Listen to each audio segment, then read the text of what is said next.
Ladies and gentlemen, good afternoon.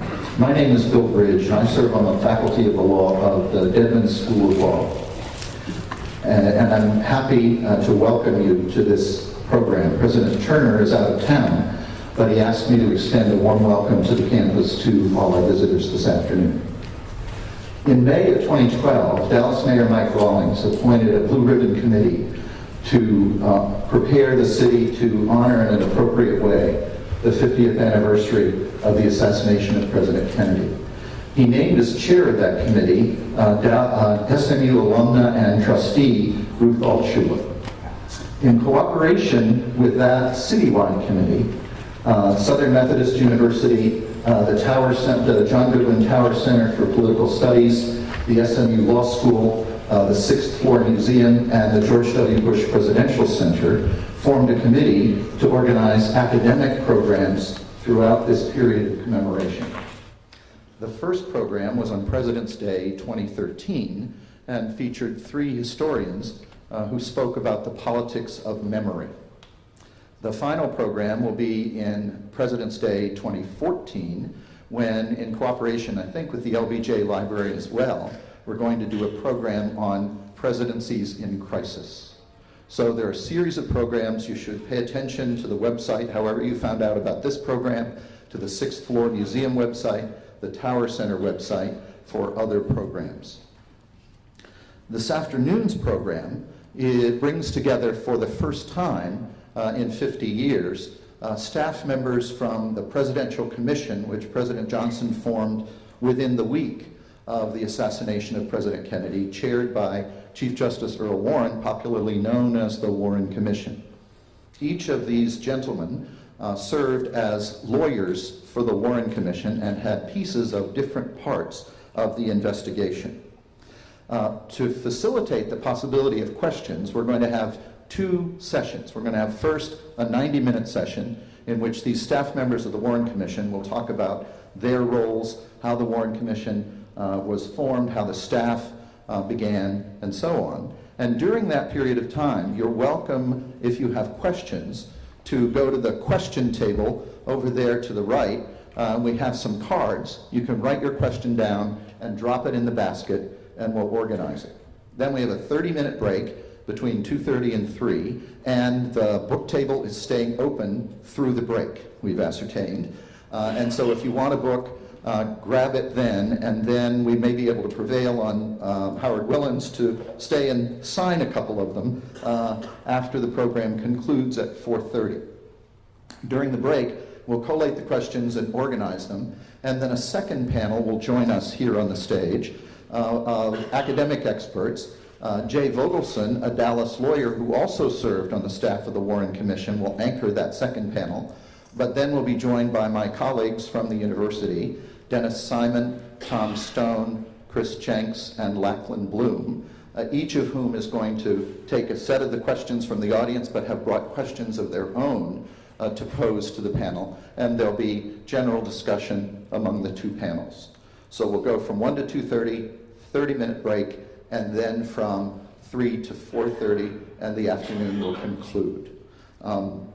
We have an SMU Law School connection to the investigation, as you may know, and that is that Dean Robert Gerald Story, who was the dean of the SMU Law School, and then the president of the Southwestern Legal Foundation, was appointed together with Leon Jaworski to the Court of Inquiry that had been established by State Attorney General Wagner Carr into the assassination.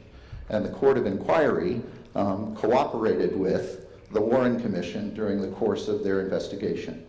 Also, you'll see in Howard Willens' book that when he came to Dallas in March of 1964, he was advised to meet Barefoot Sanders, who was the United States Attorney for the Northern District of Texas, and Robert Story. And as Willens puts it, Story knew most of the lawyers in Dallas and had asked them for money. So there is a historical connection between the SMU Law School and the Warren Commission work. So now I'd like to invite Jim Holfield to say a word of welcome on behalf of the Tower Center.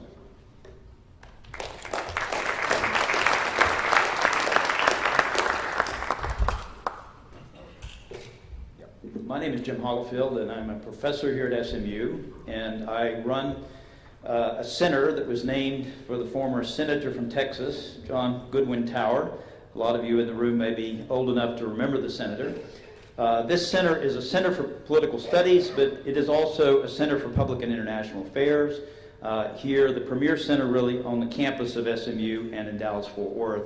And I just want to add a warm word of welcome to all of you who may be coming to the campus today for the first time. You can see what a beautiful campus it is. And I guess there's a little football game, I think, taking place tomorrow, something called the Red River Shootout or something like that.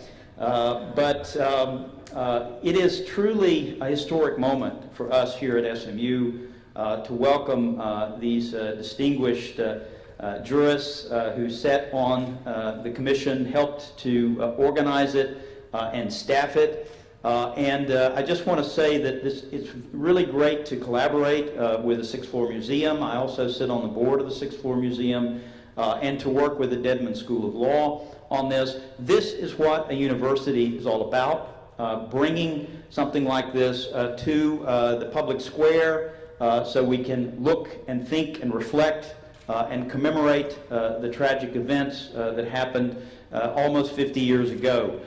So I think now I'm going to turn and welcome to the podium Nicola Longford, who is the Executive Director of the Sixth Floor Museum. And I just want to say what a great institution the Sixth Floor is for Dallas and for the country and really for the world. So many people who come through this museum and remember what happened here years ago. So Nicola, would you please come to the podium? Thank you.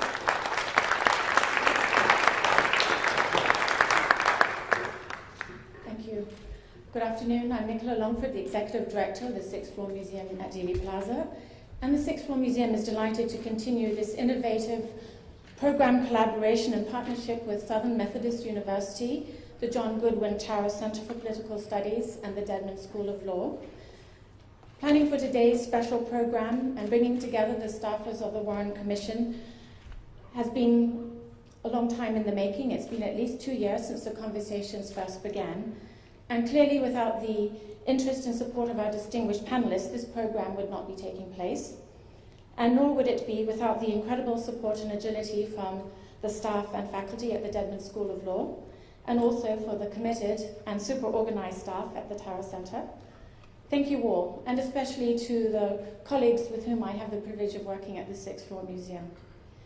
And if I may speak on behalf of all of us, it has been a great pleasure working with our fine colleagues at SMU, but how fitting it is, as we approach the 50th anniversary of the assassination of President Kennedy, the Dallas community is really coming together to reflect and remember this tragic event and put it into meaningful context for generations now and into the future. So thank you all so very much.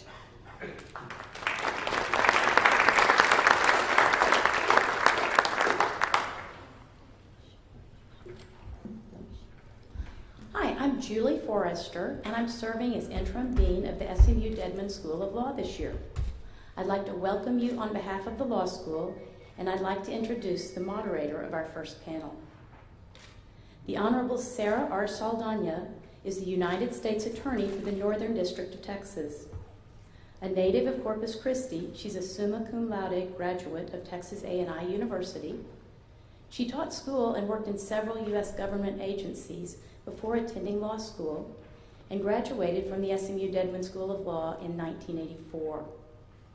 Upon graduation from law school, she clerked for U.S. District Judge Barefoot Sanders. Judge Sanders, of course, was a former U.S. Attorney for the Northern District of Texas, the position that Sarah now holds. In fact, he held that position in November of 1963. After clerking, Sarah spent nearly 20 years in private practice in Dallas. She joined the U.S. Attorney's Office in 2004. In 2011, she was nominated to become the United States Attorney and is the first Hispanic woman to serve as a U.S. Attorney in Texas. Please welcome Sarah Saldana, who will introduce the members of our first panel.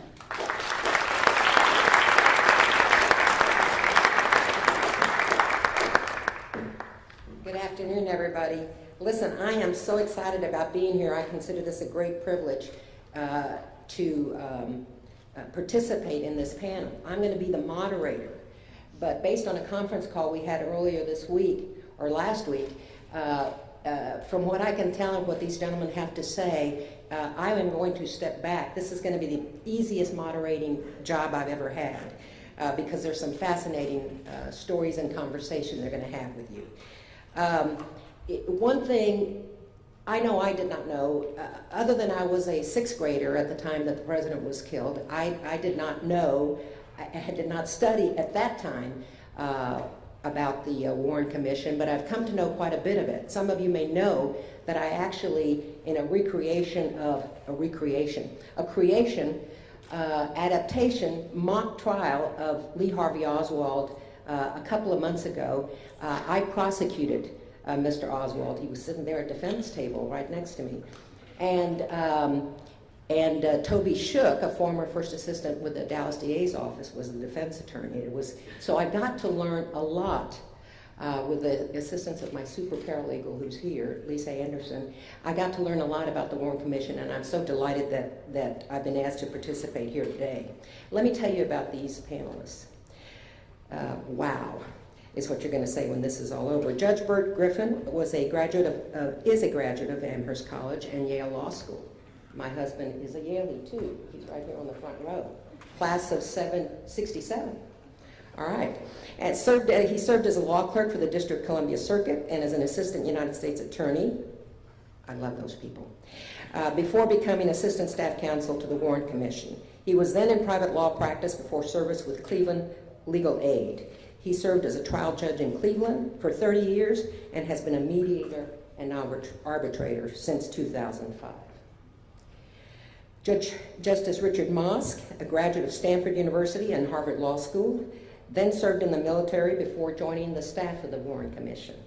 After a clerkship on the California Supreme Court, he worked in private practice. He served for 10 years in the 80s and 90s as a judge on the Iran United States Claims Tribunal, adjudicating the financial claims made as a result of the breakdown in relations between the two countries in 1979. In 2001, he was appointed to the California Court of Appeal. And why we say Court of Appeal, I don't know, but apparently California has this practice, so I am going to honor that.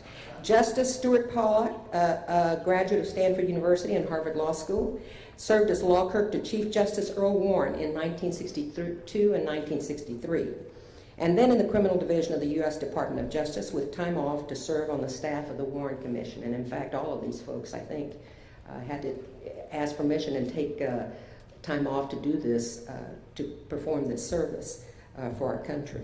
He returned to California and private practice before serving 20 years as a trial judge in San Francisco before his appointment to the California Court of Appeal in 2002. Professor W. David Slauson, a graduate of Amherst College, Princeton University, and Harvard Law School. Could you not have done better, Professor? Was with a law firm in Denver and worked on the staff of the Warren Commission. He left private practice to serve in the Office of Legal Counsel in the United States Department of Justice.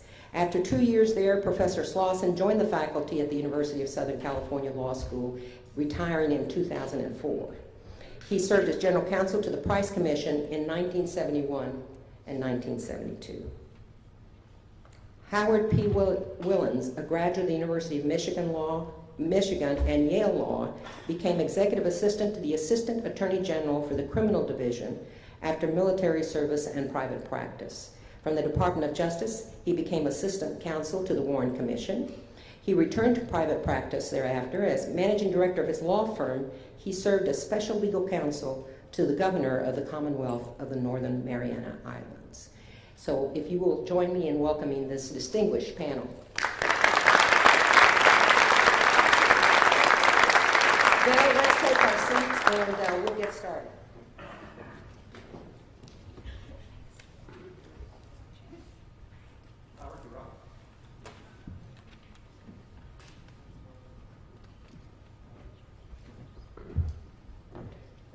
Good afternoon. I'd like to thank, on behalf of my colleagues, the Dedman School of Law, the sixth floor museum and the Tower Center for their support of this event. We are very appreciative of the opportunity to set forth our view of the Warren Commission, who they were, who we were, what we did, why did we do it the way we did, what conclusions did we reach, and how have those conclusions withstood the test of time. Professor Bridge mentioned Dean Story, and he took the story right out of my mouth because, in fact, Dean Story was one of the influential people in the United States who shaped the nation's response to this charismatic event on November 22. As he reported, there was a court of inquiry that was appointed by the Attorney General that was going to undertake an investigation of the assassination and also the events involving Jack Ruby, because with Oswald's death, we were denied the opportunity for a trial in the traditional courts of the United States, would have been in the courts of Texas, on the basis of which the public would have become informed to some extent of who he was, why he did what he did. In the absence of that fact-finding mechanism, President Johnson was willing initially to let the court of inquiry in Texas go forward, as well as the Dallas County investigation, as well as congressional investigations that were being promised or threatened by leaders both in the Senate and the House of Representatives. And so after my boss, the head of the criminal division, came down here to meet with Barefoot Sanders and to meet with some of the representatives of the Texas law enforcement community, President Johnson was faced with the prospect of at least 4 simultaneously run and conflicting investigations of the facts regarding the assassination. And he changed his mind over the opposition of J. Edgar Hoover at the FBI and Abe Fortas, his most trusted advisor within the White House, and shaped the President's Commission on the assassination. Judge, you probably have heard the story about Chief Justice Warren not wanting to serve on this commission. He turned down the offer of chairmanship when he was approached by the then Deputy Attorney General, Nick Katzenbach, and the Solicitor General, Professor Archibald Cox of Harvard. He turned it down because he felt that the past history of the Supreme Court showed that using justices on non-judicial assignments was a divisive and unproductive use of their time and adverse to the interests of the court. However, President Johnson, using his legendary forces of persuasion, called the Chief Justice into his office, made reference to the Chief Justice's service in World War I, and said, what you did then is only a precursor of what you could do now in the service of your country. And the Chief Justice, being that sort of archaic figure in American history, said, yes, Mr. President, I will do my best. President, you may not know also that there was another resistant person to join the commission, and that was Senator Richard Russell of Georgia. It was very important to President Johnson to have representation from Congress, not because they were going to attend all the hearings and have a attendance record of credit, but because they would bring to the task the judgment, experience, and political wisdom that would help produce a report that would be accepted by the American people and indeed of the world. Senator Russell, however, was adamant. He did not like Chief Justice Warren. He did not like the liberal rulings of the Supreme Court. He did not like anything about this commission. And he sat there explaining at some length to the president why he could not serve on this commission. And President Johnson reasoned with him, appealed to their long relationship, appealed to his sense of loyalty to the presidency, and got absolutely nowhere. And the president closed this conversation by telling Senator Russell, I'm sorry, Senator, I've already announced to the press that you're a member. So at that point, the senator had no choice, and he did work with Chief Justice Warren, but let's put it this way, as infrequently as possible. You know. So when the commission got organized, I was sent over there by the Department of Justice. It was the Deputy Attorney General, as we say, volunteered me to do this job. And for those of you who were in the military service, as I was for a few years, knows what one does when the Master Sergeant volunteers you to do an assignment. You say, yes, sir. And so I did, and I worked nonstop on the Commission's work from then to the submission of the report in September of 1964. The Commission decided very early on that it was going to conduct its own investigation. They received summary reports from the FBI, both on the Oswald aspect of the matter and on the Ruby aspect of the matter, and supplemental reports in January of 1964. But after reading the summary reports, the members of the Commission, men of great credentials and experience, decided they could not rely on summary reports, so they took two steps. First, they asked that every agency submitting a report to them in summary form provide the underlying investigative reports. Secondly, after reading the report, they decided there were so many unanswered questions that they really had to set about conducting their own independent investigation of the facts relating to the assassination and Oswald's murder by Ruby. As a result, we presided over the most extensive criminal investigation ever conducted in the United States. The Commission heard the sworn testimony of 94 witnesses. Lawyers from the staff of the Commission conducted 395 depositions, many of them taking place here in Dallas. There were 61 affidavits and 2 written statements, a total of 552 witnesses providing testimony, most of it sworn testimony, on the basis of which the Commission would shape its conclusions and the staff would help write the report. The Chief Justice took an intensely personal view of his role in this matter. If there was a hero to this investigation, it was Chief Justice Warren.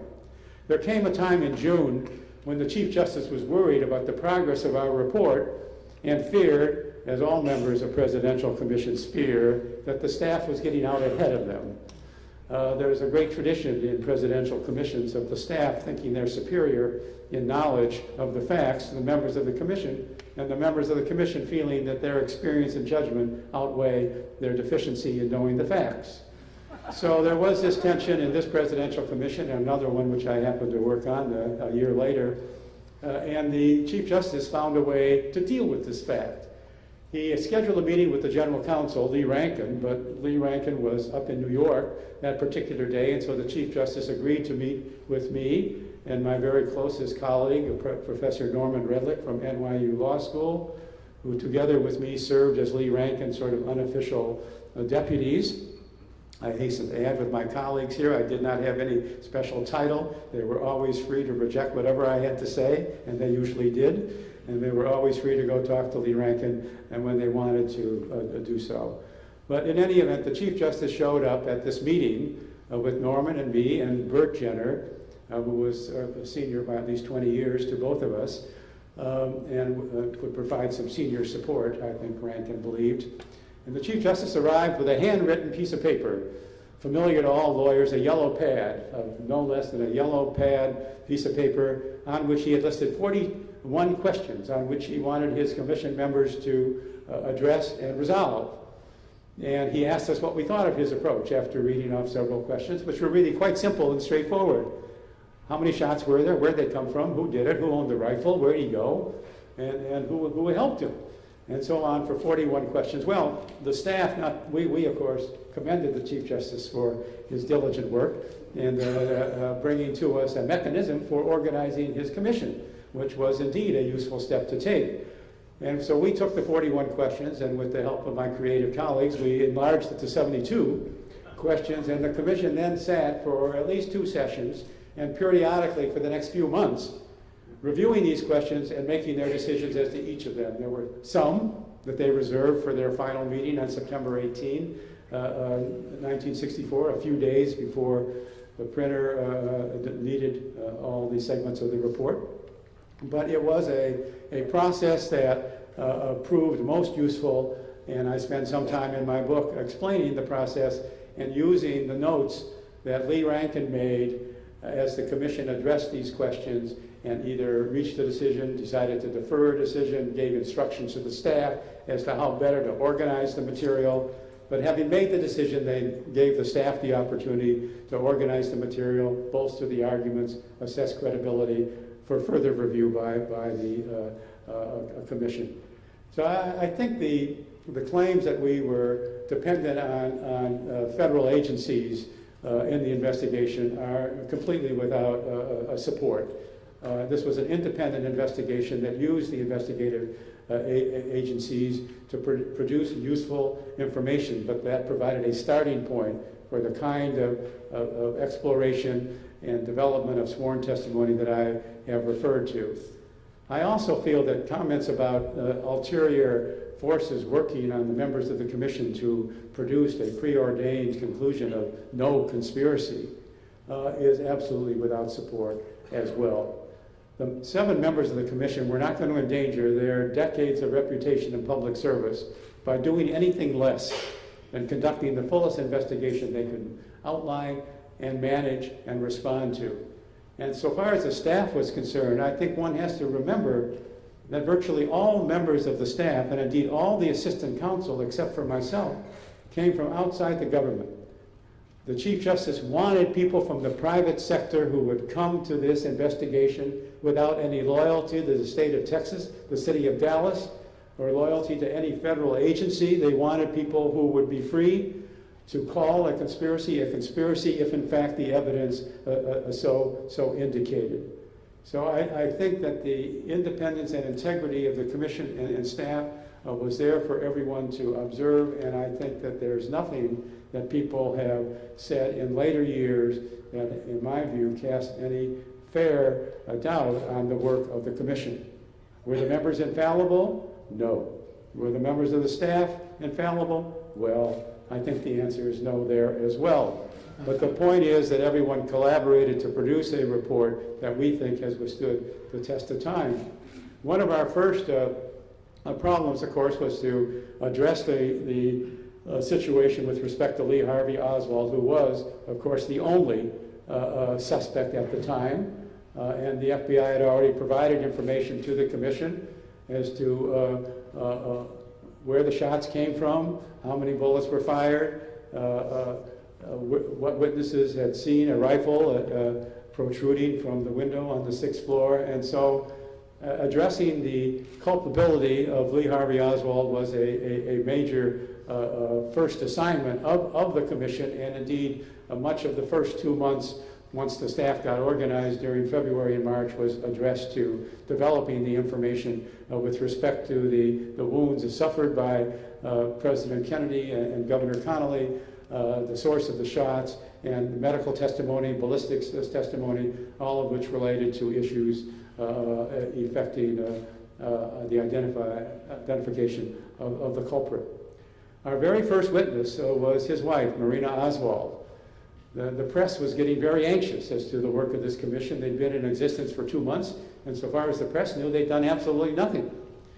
So the reporters congregated outside our office near the Supreme Court on the morning of February 3, 1964, when Marina Oswald was going to appear. When the Chief Justice approached the group of reporters, they were eager to ask questions. And the first question that came out of their mouth was, "Mr. Chief Justice, when will we hear about her testimony?" And the Chief Justice said, "Yes, you may hear, but perhaps not in your lifetime." And then he went on to try to explain that he meant that certain materials would be withheld because of national security interest. However, the explanation of what he said, which was hurriedly put out by the Chief Justice and Lee Rankin, never caught up with the tagline, "Not in your lifetime." And indeed, 3 months later in Europe, where there was almost a unanimous view there had to be a conspiracy, one of the 3 reasons listed for that belief was Chief Warren's "not in your lifetime" comment. So what did the commission want to hear from Marina Oswald? Well, what would you have wanted to hear if you had Marina Oswald before you under such circumstances? You'd want to know, well, was she an agent? Was he an agent? What did she know about his plan to kill the president? What kind of man was he? What was his motive? These were the questions that the commission wanted to explore. with the widow, and they did so in 3 separate sessions with her over the next several months, and she was also deposed by one of our colleagues during that period of time. There was a lot of debate within the staff as to whether the interrogation of Marina Oswald had been sufficiently rigorous. Everyone would conduct an interrogation of this kind, I think, in a different manner. But I think after 3 separate sessions and the 4th deposition, that I think the staff generally was of the view that the commission had gotten from Marina Oswald all that one could get, and that basically she had no knowledge of her husband's intentions, and she had considerable difficulty herself in figuring out her husband. At one point she was asked, well, was he a good husband or a bad husband? And she responded, well, he's a good husband when he helps with the dishes and helps with the children, and he's a bad husband when he beats me. Now, that sounds have a certain plausibility. And then when she was asked, well, what would make him happy? Where would he ever be satisfied? She said, well, he wasn't happy in the United States, so he went to Russia. He wasn't happy there in the Soviet Union, so he came back. He probably wouldn't be happy in Cuba, if he ever had gotten to Cuba. He might only be happy on the moon. So I think the commission learned, and this evidence about his character was explored in more length later in our work when we convened a set of 3 qualified psychiatrists to look at our basic material about this young man and his life, his troubled youth, his very unproductive, erratic relationship with his domineering mother, his incapacity to relate to women in particular, and to help guide us as to whether we could reach any judgment about his motive, and we could not do that. We listed in the report many factors that might have influenced his action, but we could not settle, and no one really tried to settle on exactly which of the 6 or 7 factors might have been the predominant one that caused him to cross this step and shoot the president. We did learn from Marina Oswald and from the evidence that had been accumulated before the commission started operating that she had previously lied to the investigative agencies about 2 things. First, she had denied knowing anything about his trip to Mexico, where he was looking for a visa to go to Cuba, perhaps on his way to the Soviet Union. And she had lied about his attempt to assassinate General Edwin Walker here in Dallas. But Lee Oswald had left a note for her about his intention to shoot General Walker in April. He had a picture of himself, and what became clear as we continued this investigation was that Oswald, by himself, had planned to go out and assassinate General Walker. He had researched the bus routes to find out how he would get to and from General Walker's home. He found places along the railroad where he could bury the rifle before and after the attempt. He had no escape plan whatsoever. He fully expected to be either killed or apprehended as a result of this attempt, and left a note for his wife and telling her what bills had been paid and what money was available for her to pay further bills, instructed her to go to the Soviet Union and she could get relief from the Red Cross. He even told her that if he was apprehended, he identified the location of the jail in which he would be held. So he had no plan for escape, and he wanted her to maintain the records of his pictures and his property, because he felt this was a historic event and he wanted to be remembered for it. And there was no evidence at all at any step along the way that Oswald was aided by any person in his attempt on General Walker. Now, that does not prove that he did act alone with respect to President Kennedy, but it does reveal a character and a mode of operation and an emotional capacity to kill another human being, which was validated cruelly when he shot Patrolman Tippett with 4 shots into the chest at short range, that this capacity to kill another person was there, and obviously was proven even further with the assassination of President Kennedy. The medical testimony was extremely important because there was 1 whole bullet and 2 fragments of a bullet that were subject to identification in the presidential limousine All those bullets and fragments were proven to have come from the rifle on the 6th floor that was owned by Lee Harvey Oswald. But there was some confusion because of the initial report in the FBI report that one bullet had hit the president in the back and exited in his back. A second bullet had hit Connally, and a third bullet was the fatal shot that hit the president in the head. And although those facts were corrected through the medical testimony within 24 hours, the FBI persisted in maintaining that there were 3 bullets of the nature that I've just outlined. And the staff, with the help of Secret Service and FBI agents, looked at the film, the famous Zapruder film, trying to figure out exactly when each shot occurred, what the reactions were of either Governor Connally or the president, and to try to provide a sequence that would be consistent with the medical testimony and with the ballistics evidence.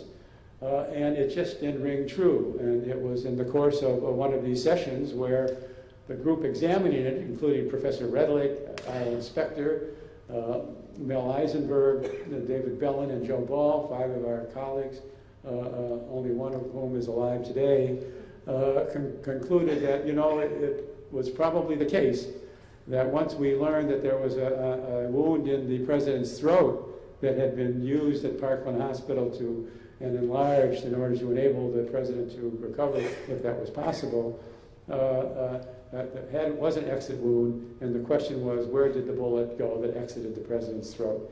And of course, soon this group developed the idea, of course, it had to hit either the car or somebody else in the car, because it was on a downward trajectory, and it was not going to escape out of the car.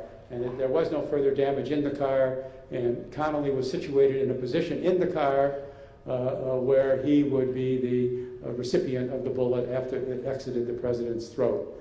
The medical testimony and the expert testimony of wounds experts from the U.S. Army demonstrated that, in fact, the wound suffered by Governor Connally would have been more drastic and severe if, in fact, it had not already reversed the president's body. Nonetheless, Governor Connally insisted throughout the investigation that he was not hit by the same bullet that hit the president.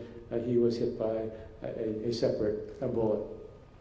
So the single bullet theory, of course, has gone through the ages as a much maligned shorthand for the commission's conclusion, which, of course, it became a conclusion of fact, not a theory, because after a reenactment in Dallas in May of 1964, it seemed very evident that the bodies of the president and the governor were positioned in the car in such a way that the bullet, after it exited from the president, would hit the Connally and cause the nature of the wounds in his back, his wrist, and his thigh that he suffered. So it was, and furthermore, what people tend to forget is that the pathologist and the commission were not the only people that reached this view, that this particular conclusion was reviewed by experts in 1968, experts in 1975, experts in 1976, and again in 1978. And out of 20 experts, 20, I guess to be precise, 21 pathologists, experts in such matters, who examined the autopsy photographs and x-rays, and they all concluded in the course of the bullet, and 20 out of 21 concluded, as did the commission, that a single bullet created the back throat wounds of the president and the wounds suffered by Governor Connally. The dissenting pathologist, who will be in town 2 weeks from now, featured at a conference, when asked what happened to the bullet when it exited the president's throat, he said, "I don't know. I didn't conduct the investigation." And unless one has a rational explanation that can rival in terms of consistent with the law of physics and with the physical evidence available, I think there's not a rational discussion that can be had on the question of the single bullet, a conclusion.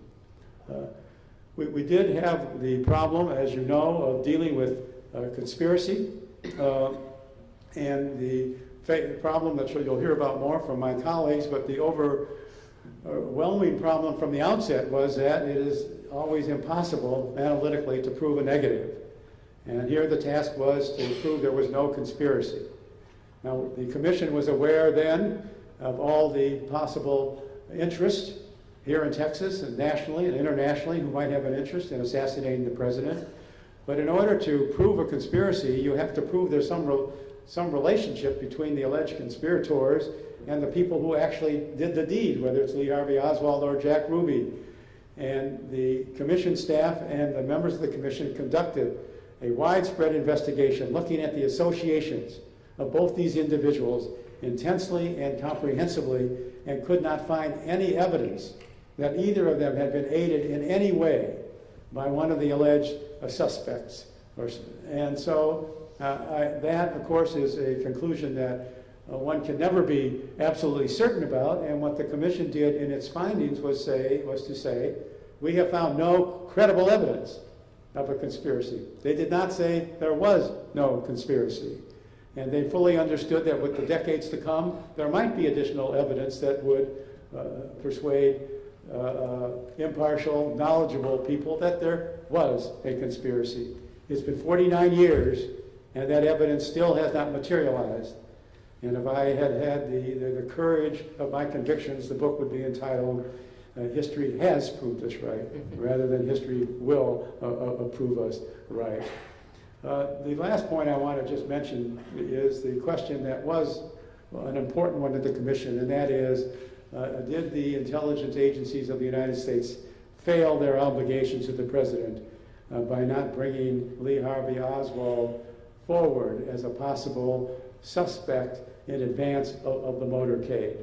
Suspect is probably too strong. The criteria that the Secret Service followed in those days was that agencies were asked to inform it in advance of any presidential visit. Are there any people in the neighborhood who have demonstrated either some kind of animus against the president, have some capacity for violence, are located in some fortuitous location that might permit them to threaten or assault the president? And the agencies were sort of left to themselves as to how to comply with these fairly amorphous criteria. So Director Hoover showed up to testify before the commission, and when asked specifically what the obligations of the FBI were, he said, we had no responsibility whatsoever to report Oswald's name to the Secret Service.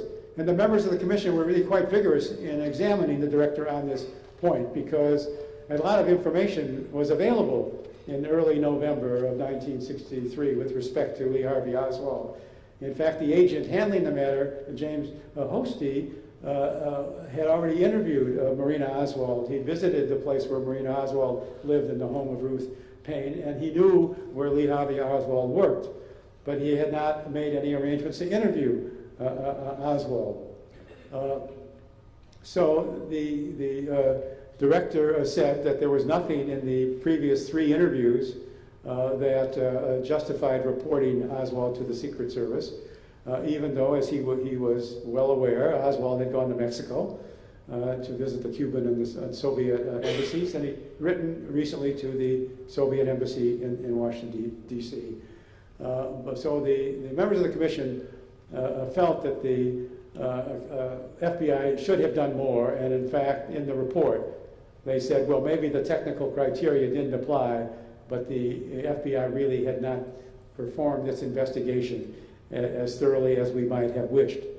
And what Hoover did not tell the commission was that immediately after the assassination, he ordered that an investigation be made within the Bureau to see whether, in fact, his agents and officials had acted in a sufficiently responsive and comprehensive way with respect to Lee Harvey Oswald and his wife. And he got a recommendation in December, which he implemented, which was to discipline 17 officials and agents of the FBI because he concluded that they had failed to pursue the Oswald investigation with the thoroughness that he anticipated from his agents.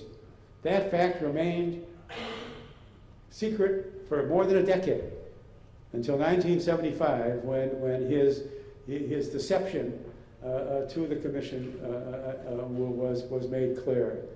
And what the director did not know was that there was another piece of evidence that bore on the question whether or not the FBI should refer the name to the Secret Service.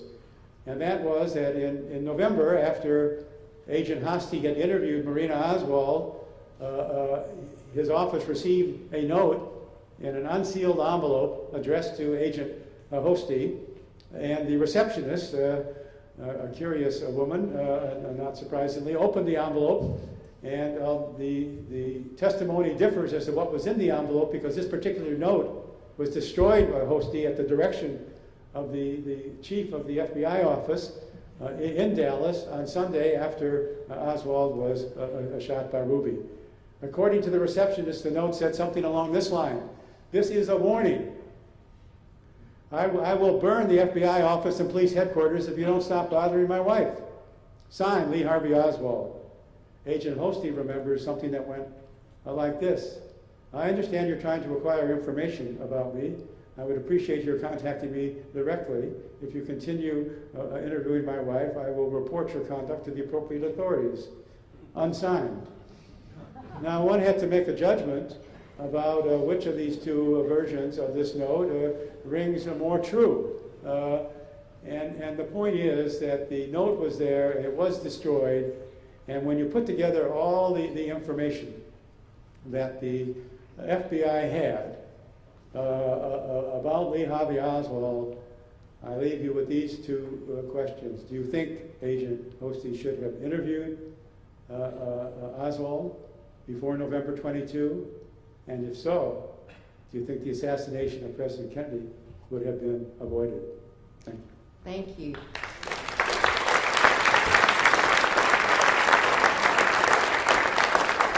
And as Professor Slauson makes his way, are you going to be speaking from there? If you would just give me 1 second. A couple of things about this from a modern point of view. 50 years later, working with all three of those agencies, the FBI, the Secret Service, and the State Department, it's hard to imagine, especially after September 11th, that people would not share information. If that's anything that gets those agencies' attention, is coming across information that it might be material to another agency in its investigations. And I think things were very technical then. This is my lane, and I will stay in it. And this is your lane, and you may stay in it. It's hard to imagine. It could happen, I suppose, that would happen again. And then secondly, I don't know how many of y'all have visited the LBJ Library in Austin, but several of those phone calls between Senator Russell and President Johnson are on there, and it is just fascinating to hear.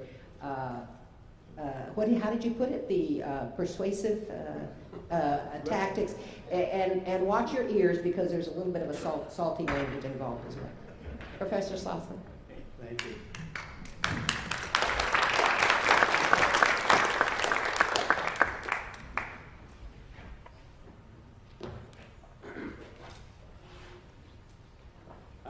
Okay, well, my job was the conspiracy angle. And first, just a very brief note on how I was recruited and the man who worked with me. Howard called me up while I was working in my office as a lawyer in Denver and asked me if I wanted to join them. And I had just recently read in the New York Times about it, and of course I was greatly thrilled. I said, "How did you find me?" And he said, well, he knew very well a good friend of mine from the Harvard Law Review that we had worked together there, named Tom Ehrlich. And he had called Tom first, and Tom was just accepted a job with George Ball. And so he said no, and then Howard asked him, who would you recommend? And he named two people. I was one of them, and I got the job. It was one of the best things that ever happened to me, I think. The other is that my senior lawyer, we were all junior lawyers, and we had a senior lawyer, each one of us working with us.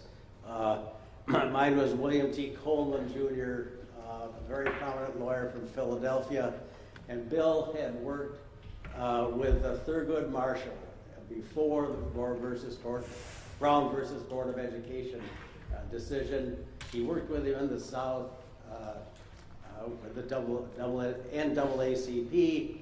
to try to win cases and do other things to protect the blacks down there, and of course they eventually did, working together. Thurgood, of course, was the leader, win the case in the United States Supreme Court. So Bill was a great guy. He still is. He's alive and unfortunately a little too old to attend here, but I do want to give credit to him because all the important decisions we made together. Okay, when I came to the commission, as Howard has correctly said, we didn't know anything about the kind of things we were going to be doing, except that we were lawyers and we certainly were familiar with making investigations of that sort, or of some sort.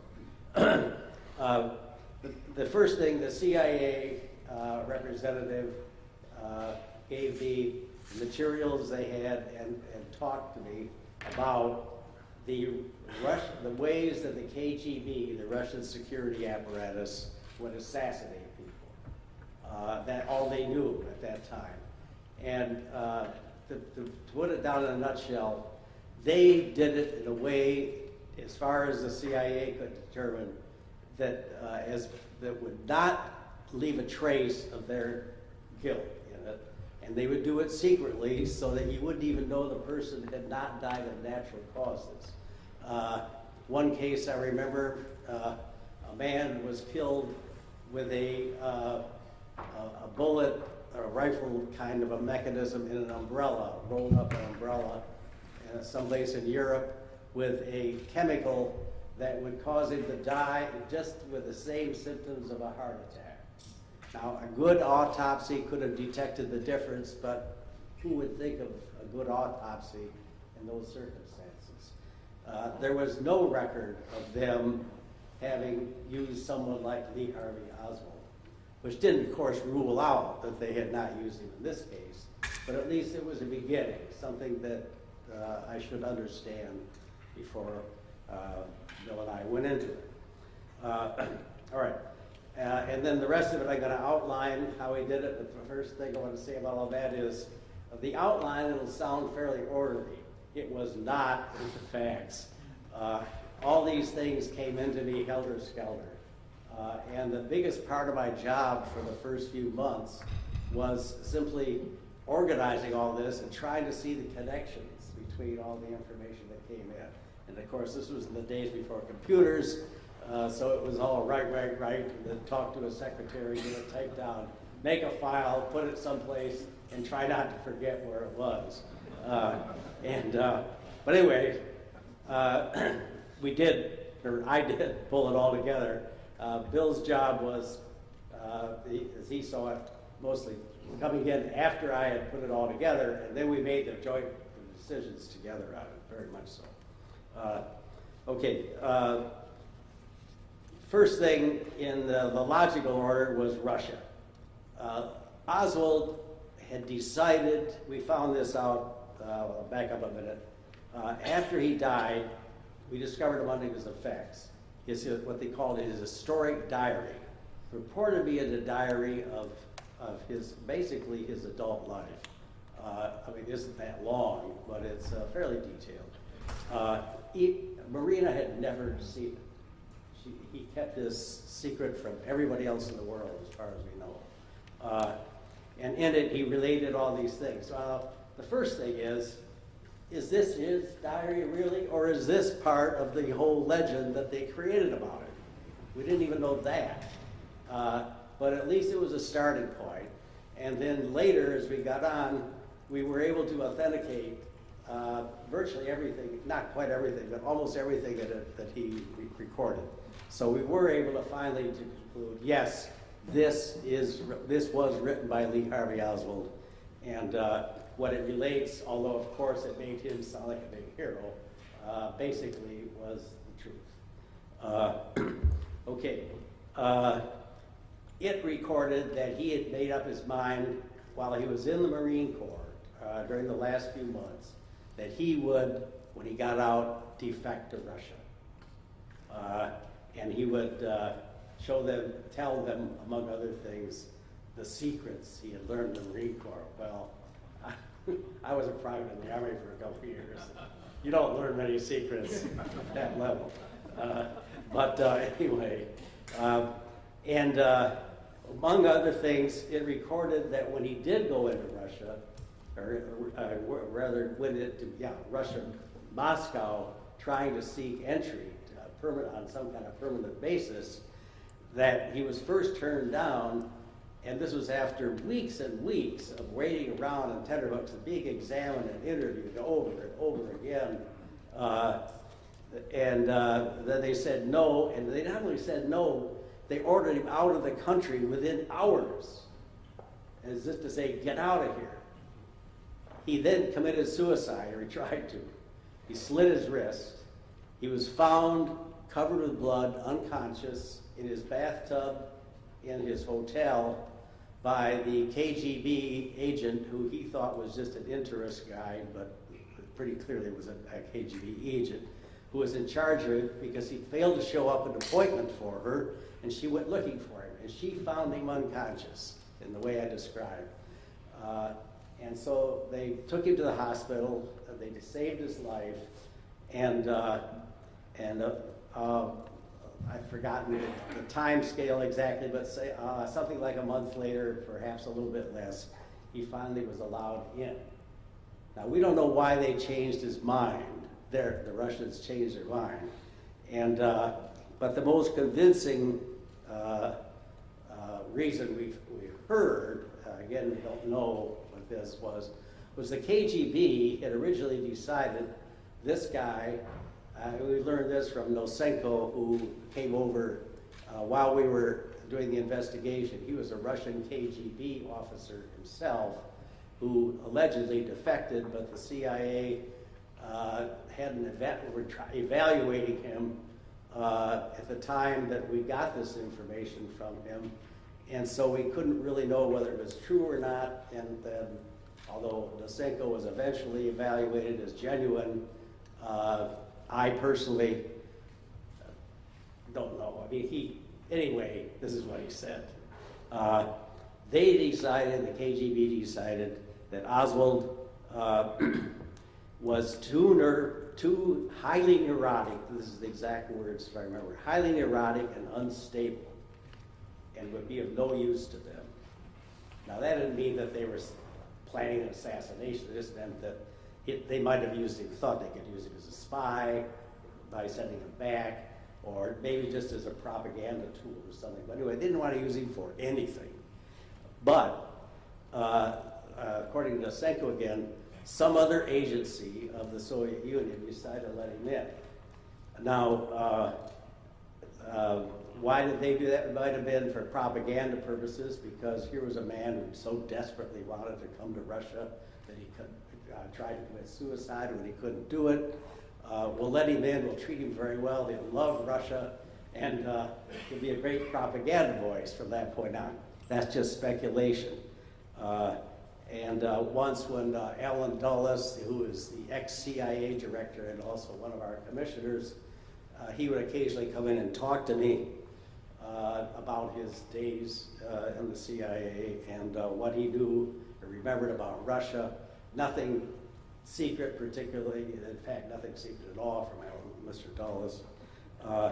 He speculated, he said, I can't remember her name, but there was the highest woman in the Kremlin was Madame Tsartseva or something like that. He says, you know, she had sympathy for cases like this. She might have said, let the poor guy in.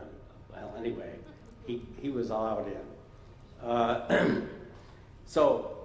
All this is prefaced to we had to study everything we could about his entry into Russia, his being let out of the Marine Corps, where he was stationed in the Marine Corps, and his life in Russia with Marina, and his coming out again, which was a difficult process. Could he bring his wife, who was a Russian national after all?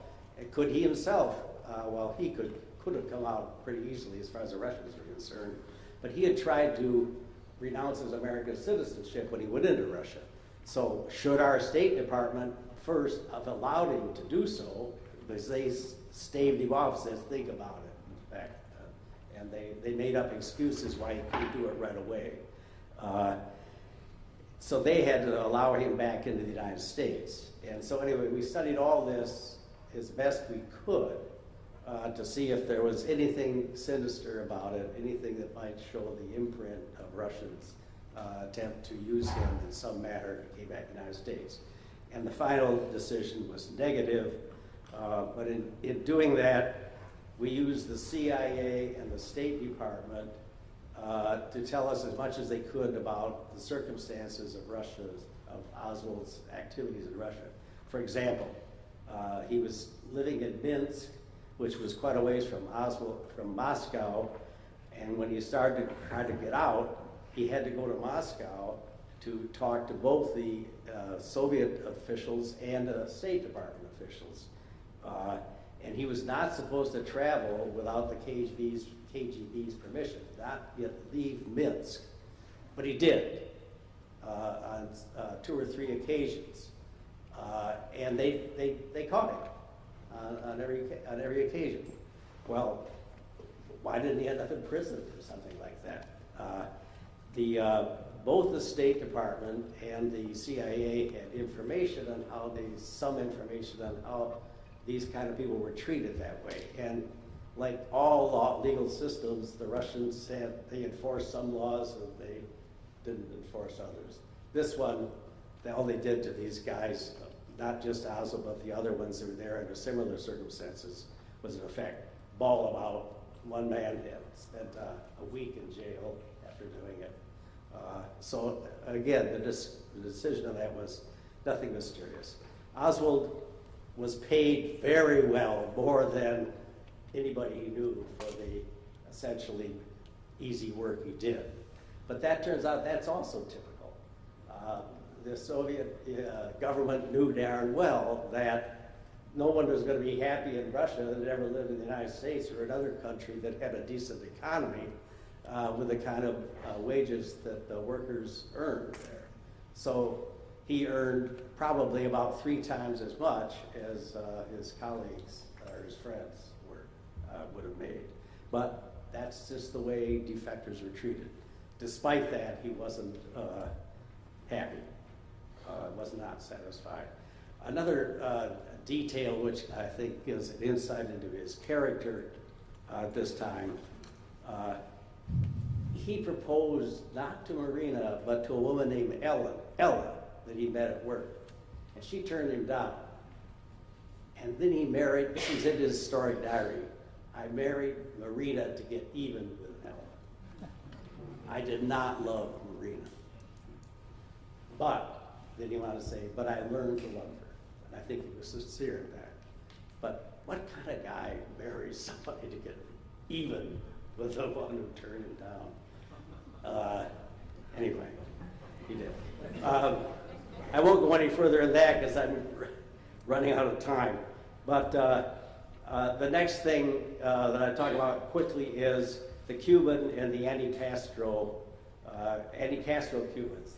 The latter were suspected by us a possible conspiracy because they hated Kennedy because of the Bay of Pigs. They felt betrayed there. He had pulled out our backing of the Bay of Pigs when it became apparent very quickly that the CIA had botched the system, botched the whole planning. The landing was a disaster. Everything was wrong. So he pulled that out, or tried to. Many of them were captured and killed. But the anti-Castro Cubans hated Kennedy for that. And so our theory was if they could blame it on Oswald, they might trigger a second invasion. This time, of course, it would work. It would succeed. All right. This is where the CIA and the FBI, but especially the CIA, really got into the secret stuff. And some of that, very little bit of it, is still secret today. None of this stuff I learned secretly then through their spies and other things. Contradicted what we came out with, which was the conclusion they were not responsible in any way. But none of that was crucial either. It was just simply supportive of the other evidence we had. But when Bill and I went to Mexico City, for example, we spent a couple hours in one of these rooms I'd only read about in detective or in espionage stories before that, where you're down in the basement and it's all soundproof, and they turn on a radio so that anybody who has penetrated it can't understand what's going on. And so we have this damn radio going on all the time. We're being told about all this. And one of the points, though, and this has been public knowledge now for years and years, after reading the transcripts of some of the wiretaps that where Oswald was talking to people in the Soviet embassy and the Cuban embassy different times, they asked us, would you like to hear the actual wiretaps so you can compare them to the transcripts we have provided? And Bill and I briefly talked about it, and he said, well, there's no sense both of us doing that.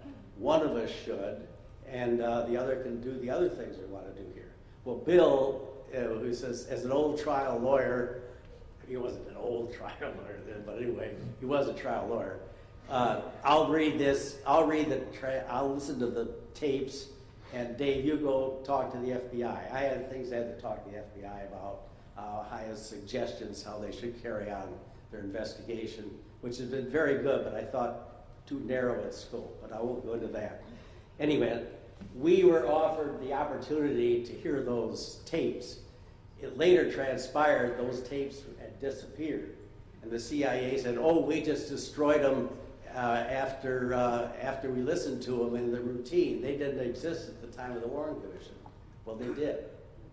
That's all there is to it. They did. Bill listened to them. I was offered a chance to look at them. Okay, I won't. I've run out of my time. Just end it with a couple of points.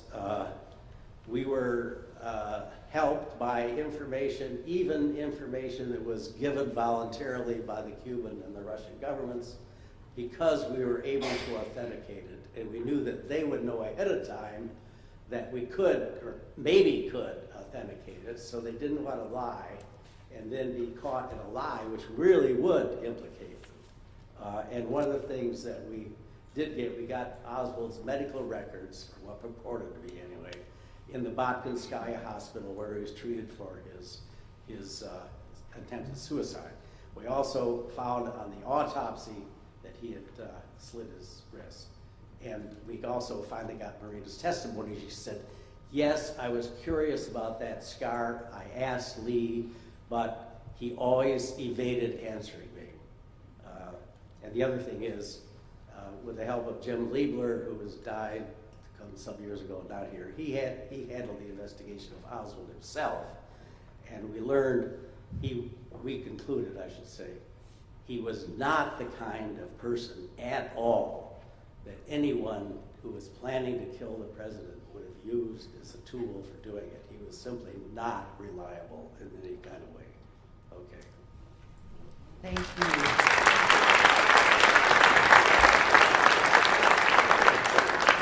Judge Griffin is next. If I can make just one comment about Marina Oswald. One of the things I found out in reading your report, was she had some powerful things to say that if we had tried Oswald, would have been extraordinarily useful.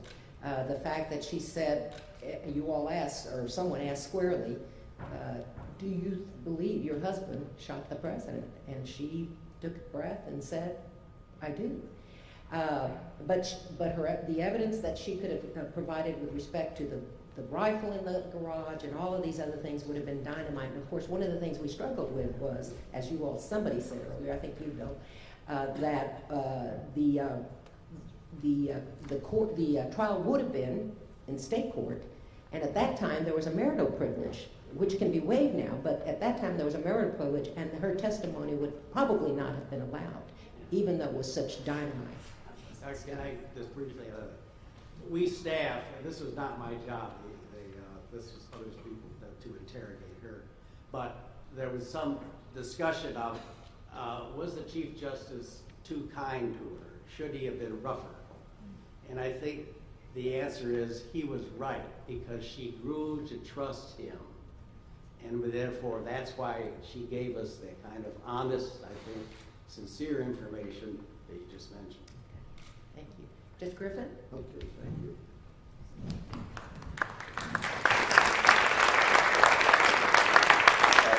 This may be kind of a seventh inning stretch. If any of you would like to stand up or go to, my wife would probably like to stand and go for a walk, would you like to do that, buddy?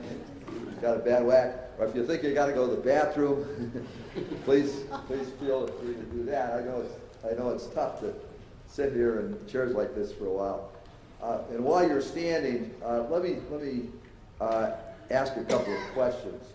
How many of you think that Lee Harvey Oswald did not shoot President Kennedy? Okay. How many of you think that Jack Ruby was involved in a conspiracy to assassinate President Kennedy? Maybe I should leave then. Maybe there's no point. All right. Okay. We're going to talk a little bit about those things. And I'd also, however, like to say that I've just finished reading most of my colleague Howard Willens' book, which is out there. And let me tell you, this is a terrific book. And if you like detective stories, it reads like a detective story, except it is the insider's history of what happened and how we did our work. And I just think it's superb. And I think, will you autograph their copies? Okay. All right. So I really urge you at the break to take advantage of that. Now, who am I and how did I get this job? I was at that point a 31-year-old lawyer in Cleveland, and I had met a guy at a cocktail party in Cleveland that I got to know reasonably well, who then left Cleveland and went to work in Robert Kennedy's office. And my wife and I took him off our Christmas card list, because I figured we'd never hear from Dave Filberoff again.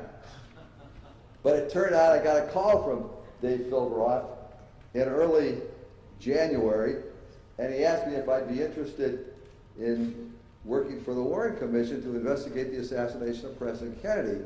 Well, I called my wife, and she was ready to pack her bags and come to Washington. And then I got a call from, I think it was from Howard, actually offering me the job. And at that point, I figured I had to tell some of I was in a small 7-man law firm, so some of the partners in this law firm, I was an associate, that I was going to take this job and go to Washington. And I remember so vividly, one of them who said to me, said, "Bert, these government jobs aren't all they're cracked up to be." He said, I was with the OPA during the Second World War. That was the Office of Price Administration. It was a pretty dull job. Well, somehow I didn't quite agree with him on this and decided to come to Washington.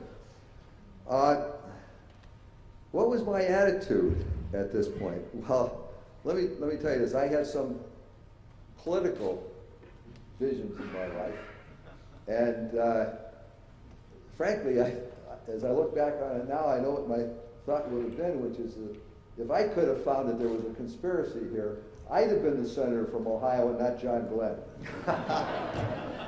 So, make no mistake that I wanted to find a conspiracy. And let me also say that I had spent 2 years as an assistant United States attorney. I'd worked with the FBI, and I didn't have the highest regard for the FBI. I thought the people I'd worked with were a pretty bureaucratic, ordinary bunch of people. And when I began to read all of these investigatory reports that Howard was sending to me, I thought these guys have really messed up our opportunity to find a conspiracy here. Because their approach in those days, and I don't know if it's this way now, but as soon as they would get an idea that somebody might be involved in something, they would go out and interview them right away. And it seems to me the last thing you want to tell somebody who might be a conspirator is that, hey, you got his number, and you're, what'd you do that night? And the word goes out. So I did not have a high regard either when I came to the work with the commission, or when I saw what they were doing, I did not think these guys were going to help us very much in finding a conspiracy. And I think the one that really convinced me of this was an interview that I read. Why it came across my desk, I don't know, but David, this guy was Charlie Nail, who was a classmate of yours and mine from, David was ahead of me at Amherst, classmate from Amherst, whom I had known, it's a small college, I'd known this guy pretty well. And Charlie Nail lived in Mansfield, Ohio, and he was an ardent Republican. He hated President Kennedy. And apparently, the night or so after the president was assassinated, Charlie, that didn't surprise me, was in a bar, and he was talking to his friends, and he said something to the effect of, boy, I'm glad they got that son of a bitch. So the FBI went out and interviewed this guy as a possible suspect in a conspiracy investigation.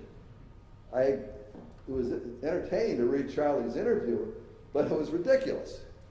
And so I realized that we had a problem. And the way Leon Hubert and I decided to approach this problem was that we decided that was Jack Ruby, our question was Jack Ruby involved with somebody else either to assassinate President Kennedy, or was he involved in an effort to, a conspiracy to kill Lee Harvey Oswald? And so, in addition to trying to find everybody who might have had any particular contact with Ruby and interview them, we decided that we would try to get all the telephone records of Jack Ruby and any telephone that he might have had contact with, and any telephone that any of his closer friends or business associates might have had. And in those days, wasn't quite as easy, but also they weren't as comprehensive as they are now, so that we couldn't find out anything about local calls, but we could get records of all the long distance calls of Jack Ruby and anybody that we thought he might be associated with. And in those days also, long distance was a little closer. In other words, if you lived in downtown Dallas and you had to call Irving, Texas or something like that, that was a long distance call. So we had those records. And we set out to determine where Jack Ruby was on every day from the date that we thought that a conspiracy might have first been conceived. And that was September 26th, which was the date that he left to go to Mexico City.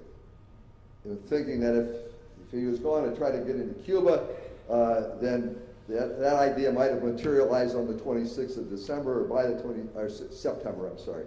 And so we were able to identify where Jack Ruby was on every day from September 26th until he shot Lee Harvey Oswald, except for 5. But we were able to come to the conclusion that we knew he was in Dallas on all those days, other days, and on the 5 that we couldn't get, we had no evidence that he was anyplace else. So that was our approach to a chronology on who was this guy Ruby and what was he doing during this period. When we got to November 22nd, we were able to place Ruby almost on a minute-by-minute basis many of those times. And when we couldn't, we at least were on an hour-by-hour basis. We knew where he was and what he was doing. And Ruby wasn't trying to hide. It's everybody who, I don't see a lot of people here who weren't alive at the time. For those of you who weren't alive at the time that all this occurred, Jack Ruby was 52 years old. He ran a striptease joint in Dallas. He had 2. He and his sister Eva Grant ran 2 striptease clubs, and he knew a lot of people in town. And particularly if you ran a striptease club in those days, you ought to know police officers in order to stay in business. So he knew a lot of police officers, and he gave them free admission and stuff like that. In fact, one of his police officers was engaged to. The police department didn't know this, but one of his police officers was, or one of the Dallas police officers was engaged to one of Ruby's strippers. So yes, Ruby knew people, and I said to Bill Bridge, I think I sent you this email, does that make him a part of the mob? Well, let me tell you that when I was in Cub Scouts, when I was in the 4th, 5th, and 6th grades, our den father was a guy called Big Al of Prohibition days, Pulizzi. And he was one of the best den fathers. He was the best den father, I think, is the only one we had until they sent him to the penitentiary. And he was a terrific guy. Now, does that give me mob connections and so forth? I hope you'll not prosecute me. So who is this guy, Jack Ruby? I don't know what Mr. Rose, we have one of the members of the, I don't know if you all know this, but we have juror number 10 from the Ruby trial who was here. You want to stand up and let everybody? So, Mr. Rose, I don't know how much of what I know about Jack Ruby went to the Ruby trial, because Ruby never testified at his trial. And his defense was not guilty by reason of insanity. And Mr. Rose, quite understandably, and his fellow jurors didn't buy that not insanity defense. But Ruby did testify before the Warren Commission after the trial. And he wanted to tell his story. We wanted him to testify, but he wanted to come and tell his story. In fact, he even asked for a polygraph test, which was given to him, and he passed the polygraph test. And incidentally, Mr. Rose, the primary premeditation witness in that trial against Ruby, also took a polygraph test. So what a lot of people don't know is he didn't pass the polygraph test. And Ruby's conviction was reversed because of certain improprieties in the testimony of that one particular witness.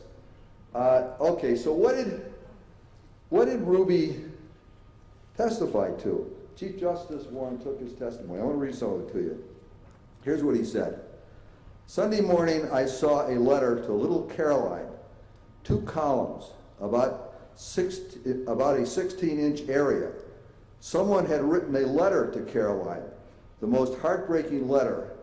Alongside that letter was a small comment in the newspaper that Mrs. Kennedy may have to come back for the trial of Lee Harvey Oswald. I don't know what bug got a hold of me. I don't know what it is, but I'm going to tell the truth word for word. I am taking a pill called Preludin. I use it for dieting. I think it was a stimulus to give me an emotional feeling that suddenly I felt, which was so stupid, that I wanted to show my love for our faith, being of the Jewish faith. Suddenly the emotional feeling came within me that someone owed this debt to our beloved president to save her the ordeal of coming back. I don't know why that came through my mind.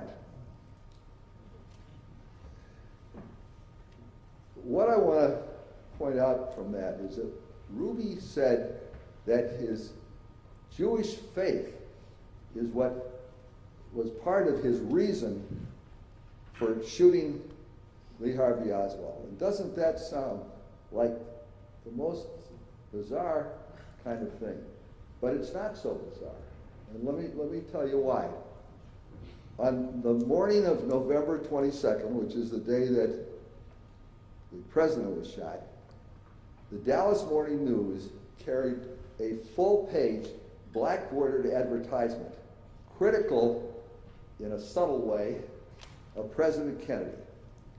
And it was signed with the name Bernard Weissman, which Ruby identified as a Jewish name. And Ruby thought that nobody who was Jewish could have been a part of an ad like that. And Ruby expressed this feeling to people. He was at the moment that the president was shot, Ruby was at the advertising office of the Dallas Morning News. And he expressed criticism to the Dallas Morning News for publishing that full-page advertisement. And Ruby got the idea that somehow the assassination of President Kennedy was going to be part of an effort to blame the Jews. And he became, if I can put it this way, the first private conspiracy investigator, because he set out to find out who was this guy Bernhard Weissman, whose name was on the bottom of the ad. And he looked at the telephone directory.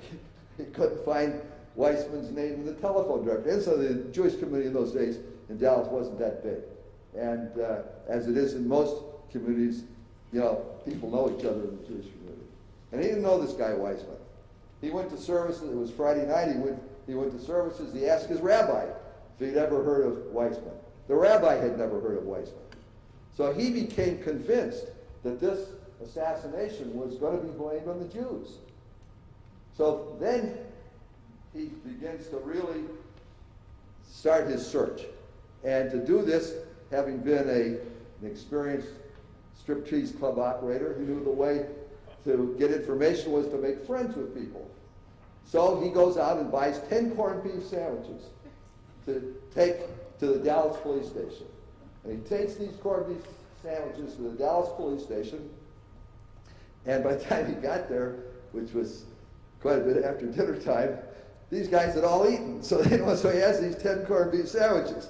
But he decides to stick around, and he tells people he's an interpreter for the Israeli press. And in fact, when there's a press conference held at midnight that night, in which Henry Wade and Chief Curry bring out Lee Oswald, there's a picture of Ruby right there, you know, with a pad of paper, and you know, in those days they didn't have computers, so he's there with his pad of paper taking these notes, and he had a pistol in his pocket at that time.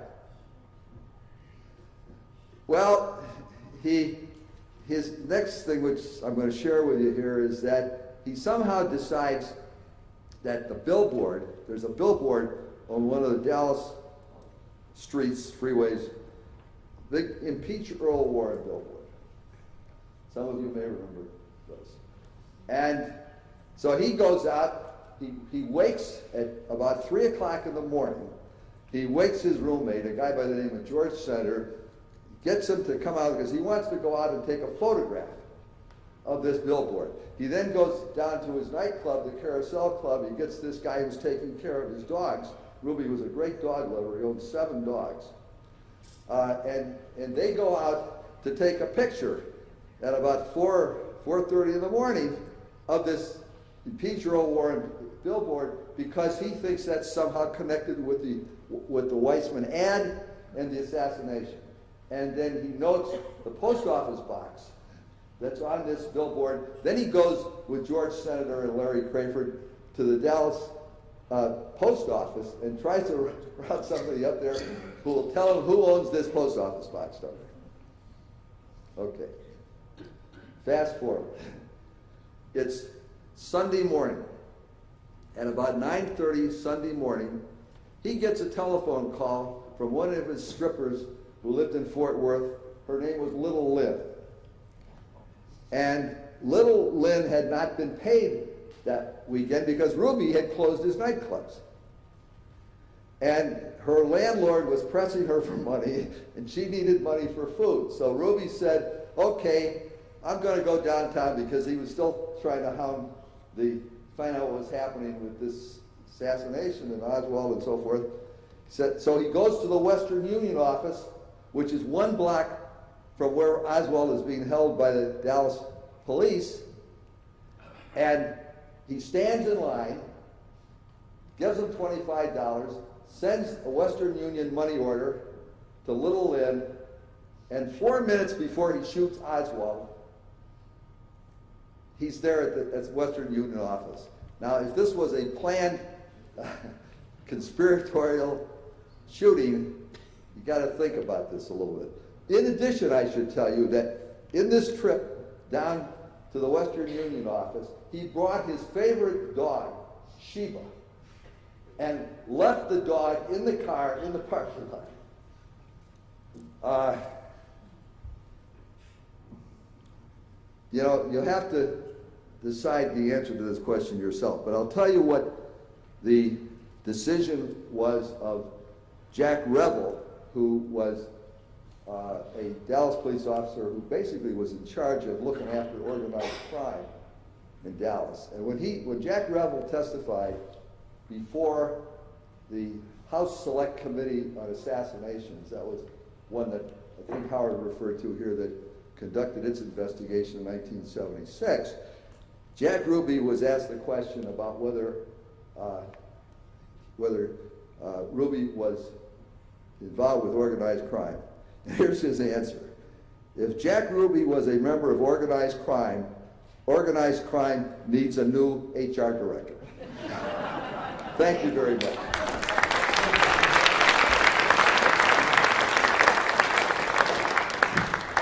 Those stories are remarkable. Justice? Yes. Awesome.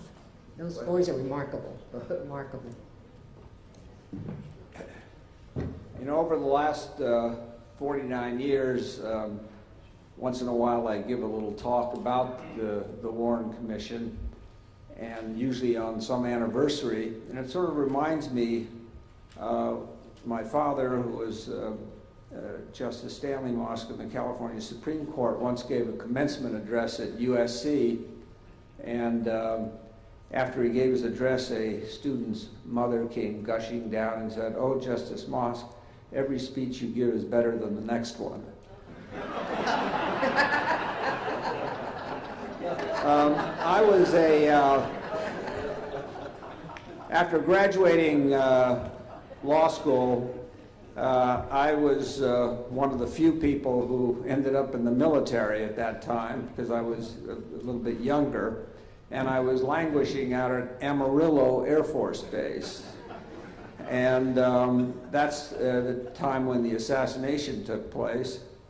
And I had some time between when I was going to be released and when I was going to begin a clerkship. So I wrote the commission and said, can I be of any help?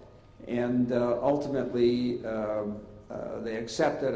I did know the Chief Justice, my father and he were friends, and I also was a friend of his, so that certainly helped. When I went back to California, I had to go to my Air Force base there, and I was going to, I went in uniform, and I was going to fly a red-eye to get to Washington in my uniform so I could go for free. I didn't realize, Howard didn't tell me that they would pay my way. And so I went out to the base in this nice shiny uniform, and they said, "All right, Mosk, you're going to do KP," which is kitchen patrol.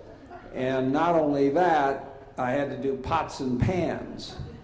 So there I was, pretty grimy. I flew all night to get to Washington, and 12 hours after doing pots and pans, I was ushered into the Chief Justice's chambers, which was quite a difference. And he told me, he said, "Richard, truth is our only client."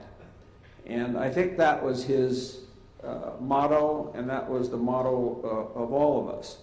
I was like a first-year associate at a law firm. We had the senior partners and we had the junior partners, and I was the first-year associate, and that gave me the opportunity to work across every line. I worked very hard in those days. It was almost 7 days a week and 12 to 14 hours a day. We all worked very hard. Indeed, sometime thereafter, my mother told the Chief Justice, "You know, Richard really worked hard. When he went to get married, he left on a Friday night and got married Saturday, drove back Sunday, and was at work on Monday." And the chief said, "Well, who gave him Saturday off?" I worked on taking directions from Howard Willens. I worked on a number of things, and I just want to quickly go through them, and it shows the kinds of things that a first-year associate in an operation like this worked on. I dealt with the authority to issue subpoenas, in fact drafted the first subpoena. There were some oddball things. There, in the Dallas Herald, there were some ads right before the assassination that said something like, "Running man, help me, Lee," or some variation of that. And that kind of looked a little suspicious, and so I found out that it was actually a sort of a subtle ad for a motion picture called Running Man, starring Lee Remick, who was then a well-known actress. I also looked at all of Oswald's reading material, his books. For example, one of them was Huey Long, the Huey Long murder case. Another one was John Kennedy's Profiles in Courage. He actually was fairly well read if he read these books, the ones that he checked out of the library. I did a biography of Oswald, tracing his movements day by day. I recall one instance when it turned up there was a picture of a lady from Solvang, California, taking a picture of her friend, also from Solvang, in Minsk. And they were obviously taking a picture in front of some kind of a Russian church. And in the background was Lee Harvey Oswald, just walking by. And they didn't take a picture of him, he just happened to be in the photograph. And I always was wondering, how did this picture turn up? And I've been told that in those days when tourists went to Russia, since we had so little information in many instances about Russia, the agencies, whether the CIA or somebody, would ask all tourists to give them their pictures. And I guess they went through all these pictures and found this thing, which was sort of amazing. I also, in order to determine whether or not Oswald had any other source of income, which would suggest the possibility of a conspiracy, we checked into his finances, and I tracked down all of his expenditures and all of his income, and then an IRS agent that we had there put it in the form of an income and expense statement. And it was almost embarrassing because it came out, there had to be some estimates. It came out that the income and the expenses were like $6 apart, which suggests that there was no other source of income. In that regard, I even tracked down his Time magazine subscription, which was like $4 or something, and I wanted to authenticate every expenditure, and I called Time magazine, asked for the head of circulation, and I said, it's Richard Mosk, the President's Commission on the Assassination of President Kennedy. He said, well, what business is that again? And I said, the Warren Commission, and he said, yeah. I said, we'd like the subscription of Lee Harvey Oswald. He said, well, where does he live now? I said, this is Time magazine. I also looked into his marksmanship ability. He had been a hunter as a young boy, and he was in the Marine Corps and qualified as a marksman. He was in a hunting club in Russia.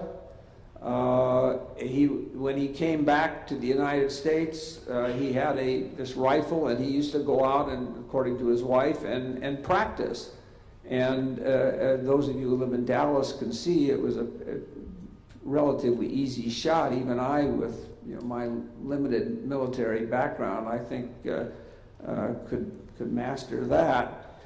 I also I worked on a history of presidential protection, and at that time they allowed the president to be in an open vehicle, and if you see films of him then you would shudder at the type of protection that he had. I worked with Dave Slauson, for Dave Slauson on the State Department issues. I worked on the proposal that the assassination of the president be a federal crime. Unbelievably, at that time, although federal judges and other federal officials, the killing of them would be a federal crime. It was not a federal crime to assassinate the President of the United States, and accordingly, that's why it would have to have been tried in a state court. I did work on some of these evidentiary issues that was alluded to by the United States Attorney on marital privilege, on the use of Walker, the attempt on General Walker, whether that would be admissible as a prior act or some other basis. I never quite understood why I did that assignment, because we weren't a court of law. And the evidentiary issues really didn't matter, although I suppose one could, with the exception of privileges, one could say that it dealt with or could be construed as how valid the evidence was or how strong the evidence was. If it wasn't admissible in a court of law, maybe it wasn't very strong evidence, but in any event, I did those assignments. So basically, at the end, I did have to leave a little bit early. When I first came to the commission, they said, well, my military obligation was that I had to go on weekends for duty, and they shifted it to Andrews Air Force Base. And I went to Senator Russell's office, and they said, look, this is all one government. What would you rather have me do? Work on the assassination of President Kennedy, the Warren Commission, federal government, or would you like me to go out and spend my time on the weekends as a clerk typist, as an airman third class? Which is your, what's more important to you? And they said, well, you got to do your military duty. And they finally said, well, you can, we'll let you off of it, but you have to make it all up. And so pretty soon, all of these weekends were starting to accumulate, and I thought I might have to spend the rest of my life, out at some Air Force base. So I did leave the commission a little bit early, and they asked me to come back for a week to help finish things up. I'm very proud of the product that was produced, and very proud of my colleagues. I think they all worked very hard and diligently, and I fully support the Warren Commission's conclusion. Thanks very much.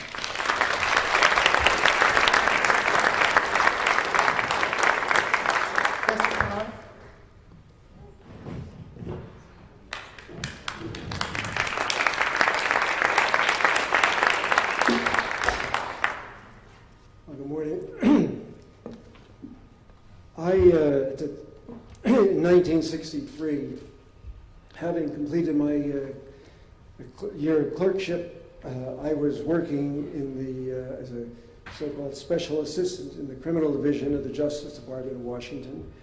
And Howard Willens was my boss at the time.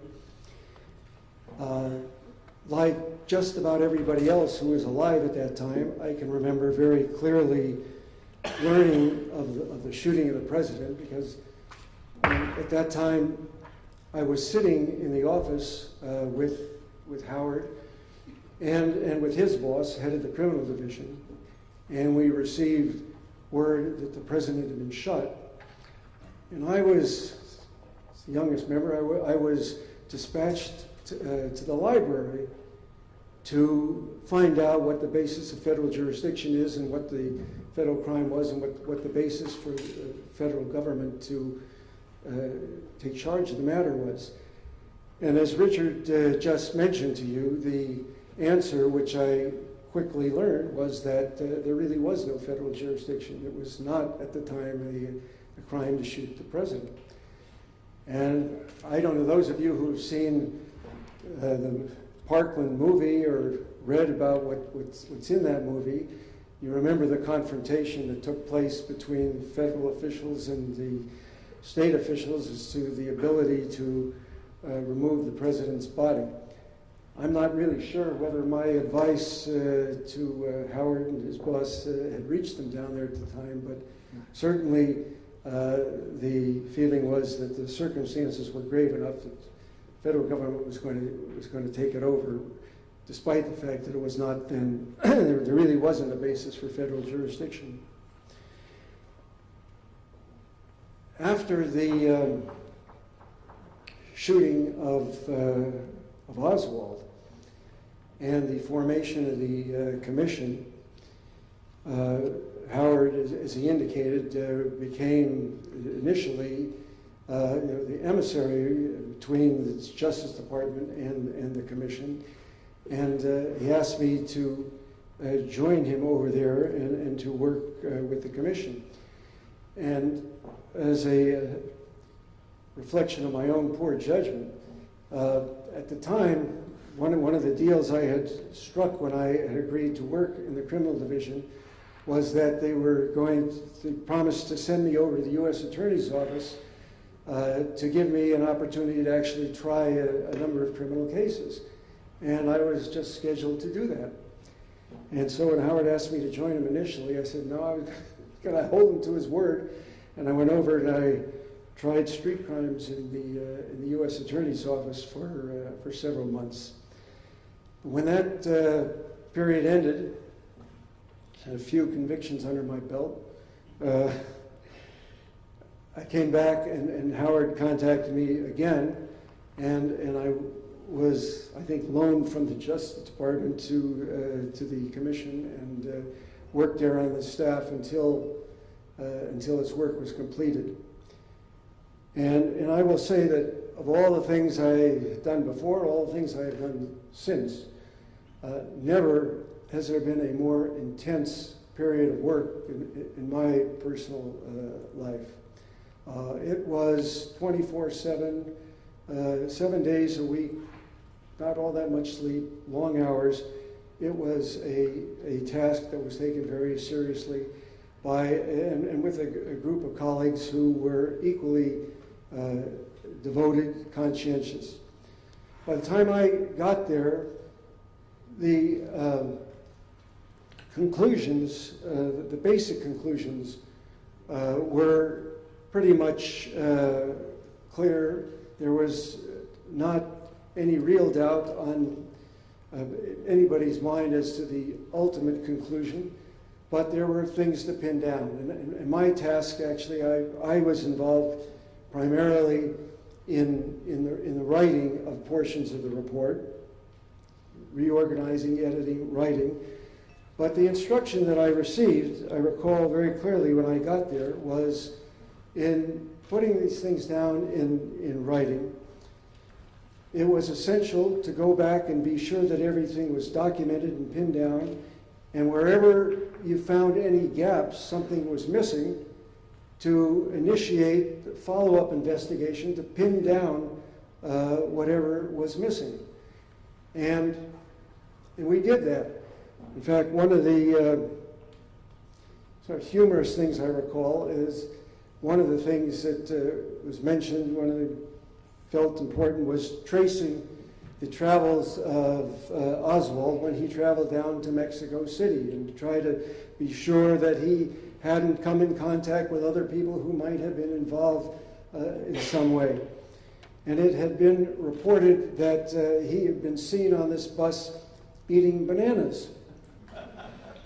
And we thought, well, wait a minute. If he's eating bananas, he must have got those bananas somewhere. And we sent a directive over to the FBI. We wanted them to go to every grocery store, all the way down from wherever it began, all the way down to Mexico City, with a picture of Oswald, and ask him if they remember this man buying any bananas. Well, the FBI, I think someone understandably said, wait a minute, what are these young kids telling us? Here I was, about 26 years old, and they said, wait a minute, they're wasting a lot of federal resources. But we did our darndest to pin down all of the details. I mean, another episode I remember, I was involved particularly in writing the portion of the report dealing with the shooting of Oswald in the police department and what was going on in the police department at the time. And I was sent down, I went down to the Pentagon where they had all the facilities, and every, that shooting was covered by an awful lot of media. Unfortunately, there's the press was in there, it was bedlam. But there was a lot of footage. And I remember sitting in a room in the Pentagon watching and rewatching and watching in slow motion over and over again every bit of that footage to see if you could detect any sign of anybody else in that room looking towards Ruby or doing anything that suggested that they might have anticipated what was to happen. And literally hours, of course, finding nothing in that footage that suggested any such thing. Another task that I received towards the end, I was directed to go through the report and submit a memo suggesting whether there are any deletions that ought to be made from the report, that any materials that were included in the report that were either defamatory of individuals or undue invasions of people's privacy that really were not particularly relevant and were unduly intrusive for one reason or another. And I submitted a long list of just references to bystanders' criminal convictions or references to personal matters that really had no bearing. But interestingly, and it was a long list, I forget exactly how many pages it was, but of all the suggestions I made of things that ought to be taken out, there were only a very few that were accepted. Most of it was kept in there, and the whole objective of the report was to put out all the facts and not to conceal anything. And as I say, there was very little that was ultimately decided to be so irrelevant and so intrusive that it should be deleted. In any event,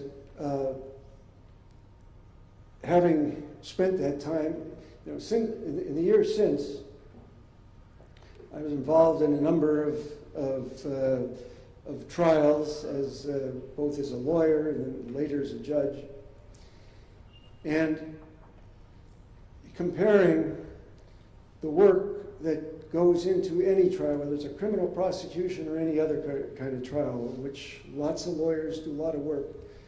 Never has there been an investigation as intense and as thorough as was taking place and took place in the work of the commission. We've learned over time there were imperfections. Nobody suggests that we did everything perfect. In fact, I think any lawyer who has ever tried a case, you walk into that courtroom to start the trial, you always have the feeling that there's one more thing you could have done, should have done. You're never completely done with your work. And I think what has happened subsequently, things that we have learned since that investigation, proves that that's true there. But the thoroughness and the intensity and the desire of everybody involved in that task to serve the truth, to lay out the whole story was unquestionable. And I think, as has been mentioned already, in the years since, although we have learned of some imperfections and some things we didn't know, nothing, in my judgment at least, has come to light in the almost 50 years since the report that casts any credible doubt on the ultimate conclusions to which the commission came. There was one shooter, he acted alone, he acted without the involvement of any other person. I think there was no question in the minds of us who were working night and day at that time as to the truth of that conclusion. And today, 50 years later, still no doubt.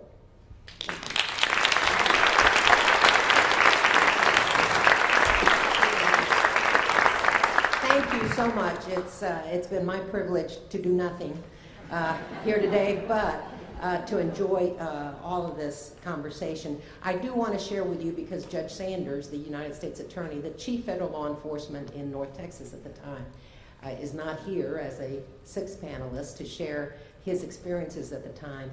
His conclusions with respect to what you were just talking about, when he was asked in the oral history for the Fifth Circuit Court of Appeals about his office's involvement in the Warren Commission activities, he said, and I would quote, "We were not involved with apprehending him." They were asking about Oswald in particular. "We were involved with the Warren Commission setup. They set up originally in my office for a matter of a few weeks until they got some permanent quarters." Anybody remember that? "And I was very impressed with the thoroughness of the way they were going about finding out all they could about who should be checked. And I'm satisfied they did everything they could. I have been satisfied with their report ever since." So that is a personal note to myself. I feel I can rely on this personal opinion. I just wanted to share that with you all. Thank you very much. Thank you.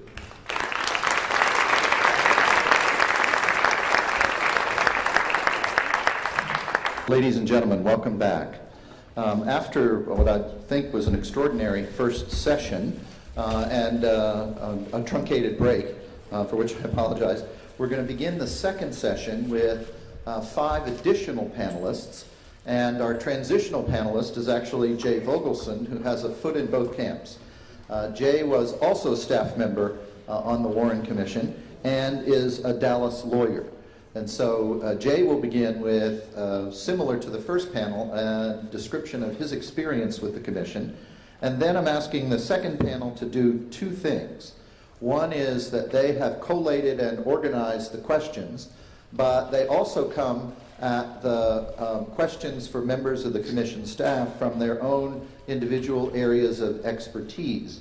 So they have their own questions from preparation for this afternoon's program, and then we'll get to as many of your questions that you submitted during the first half and during the break as we possibly can. But let me give you brief introductions of each of the 5 set of the second panel. Jay Vogelson, the Dallas lawyer I mentioned, is a graduate of Lehigh University and NYU Law School and was in one of the early generations of the honors program at the United States Department of Justice, and from where he went to the Warren Commission. He's done 20 years of private practice in Dallas or more. He's an arbitrator in international disputes and securities cases. He was the chair of the International Law Section of the American Bar Association, vice chair of the Texas Commission on the Arts and the Texas Committee on the Humanities, a member of the American Law Institute and the Council on Foreign Relations. My colleague Lackland H. Bloom is a graduate of Southern Methodist University as an undergraduate and the University of Michigan Law School. After a clerkship on the Fifth Circuit with Judge John Brown, he joined a private law firm that happened to be at the time the same law firm at which Howard Willens was a partner. And since 1978, he served on the faculty at the Dedman School of Law, and his specialty is constitutional law. Professor Christopher Jenks is a graduate of West Point, the Arizona Law School, and has earned 2 LLM degrees so far from the U.S. Army Judge Advocate General School and Georgetown University Law School. Served in Army line positions and in JAG posts, including Chief of the International Law Branch of the United States Army, JAG. He was awarded the Bronze Star. He is on the faculty of the Dedman School of Law and the director of the Criminal Justice Clinic. Professor Dennis Simon is a graduate of Wittenberg University and holds his doctorate from Michigan State University. He is the Altshuler Distinguished Teaching Professor in the Department of Political Science at SMU. He's a member of the Tower Center Board. His main research focus right now is the popular and legislative leadership of the American presidency, He also is engaged in funded research on Southerners serving in the U.S. House of Representatives and has served as the faculty leader of the SMU Civil Rights Pilgrimage and teaches a course, and I hope we'll get to talk a little bit about that, on JFK with Professor Stone. Professor Tom Stone is a senior lecturer in the English department, has won numerous teaching awards, including twice being named the Outstanding Professor by the SMU Undergraduate Yearbook. And for more than 20 years, he's been teaching interdisciplinary classes that use materials related to the JFK assassination, which he uses to sharpen students' abilities to think and read critically. These classes have been visited by organizations, by reporters, and from the Associated Press, CNN, the New York Times, as well as local newspaper and television media. This year, he will appear in a new documentary on the assassination produced by the History Channel. So let's turn first to Jay Vogelson for his contribution to this afternoon. Thank you, Bill. It's much too far to go over there. So we're gonna talk right from here, if you don't mind. I never asked to go to the commission. I'm not exactly certain how I got there in the first place, but let me tell you something about my background, which I'm sure played some part in it. I started working as a lawyer, working for the United States Attorney in the Southern District of New York, who then was a Kennedy confidant, Robert Morgenthau, who became a legendary district attorney in New York in later years. But I spent my time there working with the most senior prosecutors in conspiracy cases mostly involving labor rackets, which was a big deal at the time, and securities fraud cases. And from there, I was selected by Robert Kennedy's honors program at the Justice Department, and I went there, where I continued to work on criminal, but business criminal conspiracy cases. The kinds of cases that are typically hard to prove, hard to get the evidence, hard to see what really happened. And I was involved in a wide variety of cases, both domestic and international, some involving foreign political figures. You know, everyone in my generation knows exactly where they were when they heard of the assassination. I was in the office of the head of my area, waiting for Robert Kennedy to come back from lunch for a meeting. He never came back. But then I went about my business doing the cases that I had that were all over the country. After the Warren Commission had been going for some time, and it was at the point of starting to write the report and reach final conclusions, Chief Justice Warren requested to have additional assistance, mostly people who could look with fresh eyes at the facts, who could assist in the writing of the report. And for the first time in the history of the United States, the report was footnoted to evidence. Now, some of that footnoting was great. Some of it wasn't quite so hot. And the fact is, none of us who were involved at that point had all that great experience footnoting. I mean, it's not like law reviews today where it's more footnotes than text. But I got selected, and I went to see Howard Willens. I mean, that's where I met Howard. He was at the Justice Department. He was one of the senior officials in the criminal division, and he interviewed me. I don't have the foggiest recollection of what he asked me or what I told him, but the next thing I knew, I was at the Warren Commission. And I was with a group not many, but a group that were selected to do this work of fact-checking, writing, footnoting. But I looked around when I got there. I looked around and saw the company I was with. And I said, oh my gosh, that was not the kind of company I was used to. I looked around, for instance, Joe Ball, who was one of the senior lawyers, was among the very best criminal lawyers in the country. Albert Jenner, who started one of the major law firms in Chicago, was at the top of his form, and he was there. Arlen Specter, who many of you know as a senator from Pennsylvania, he was a legendary district attorney from Philadelphia, who was renowned for his ability to handle complex cases and murder cases.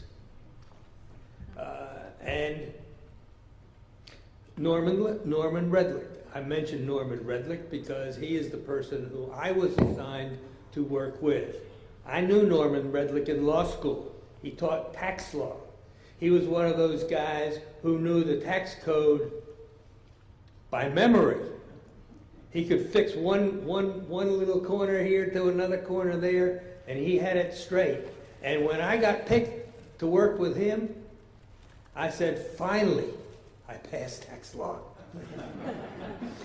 But there I was. And then I started looking at the people who were selected, like me, to come over there and do this final project.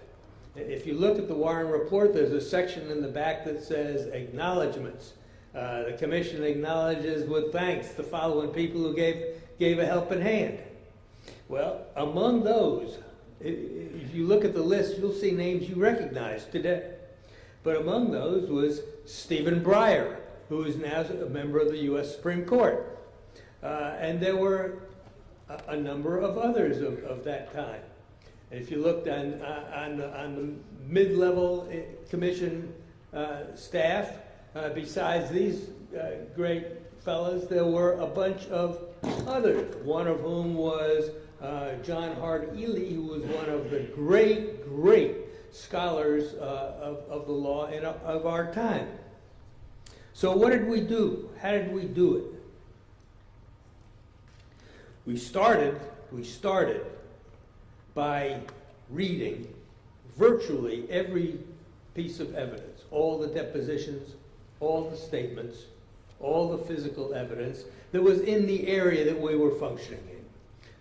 Norman Redlich functioned in the area of the assassination itself. So for those who don't think Oswald did it, that's where I was.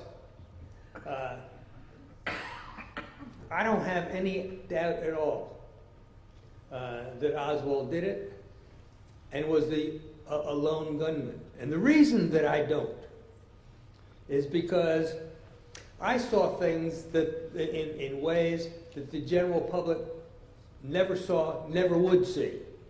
For instance, I saw the Zapruder film. Many of you have seen the film too, but I didn't see it the way you did. I was taken over to the Defense Department. I was put in a big projection room, and they showed me the film. I don't remember exactly the size, but it was like 12 feet square.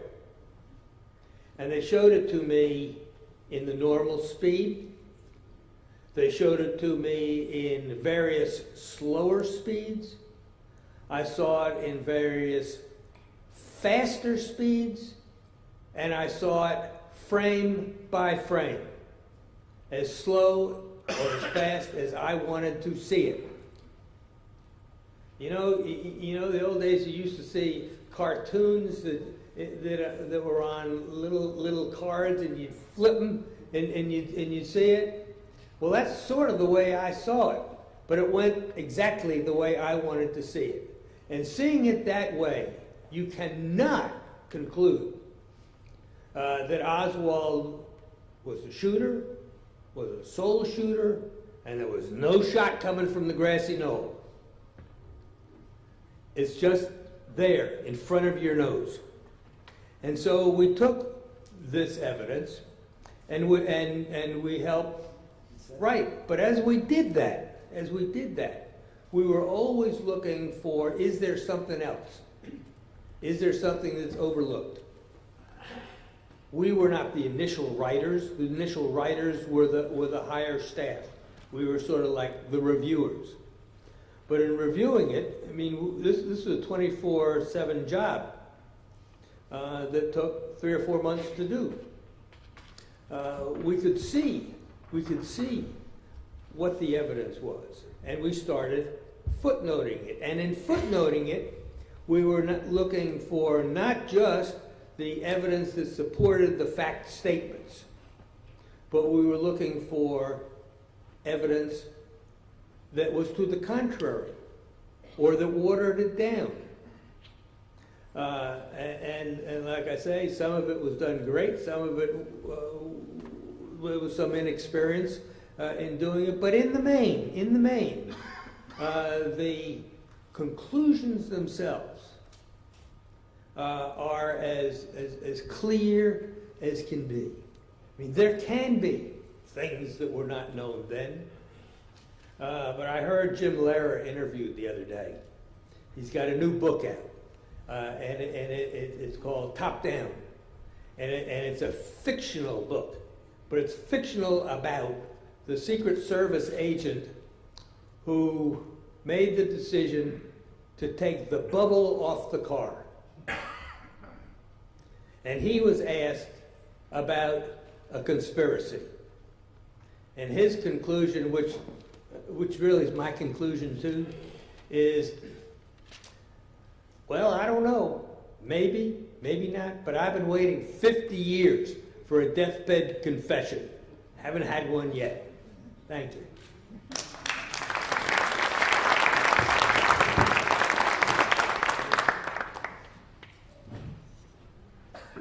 It was clever of us, wasn't it, to put one staffer on this panel so that you couldn't all leave before the academics got started.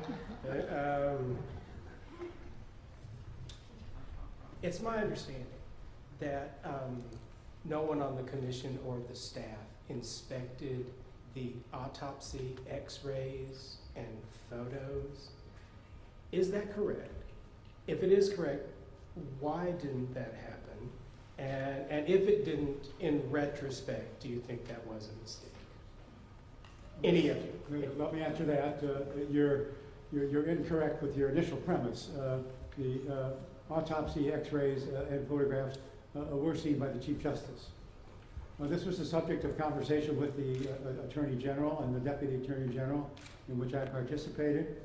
There had been an indication initially that the Attorney General did not want the materials seen because of their gruesome nature and the risk, if not the guarantee, that they might end up in the public domain. What he did agree to, however, after we pressed the case further, was that someone from the commission could look at them.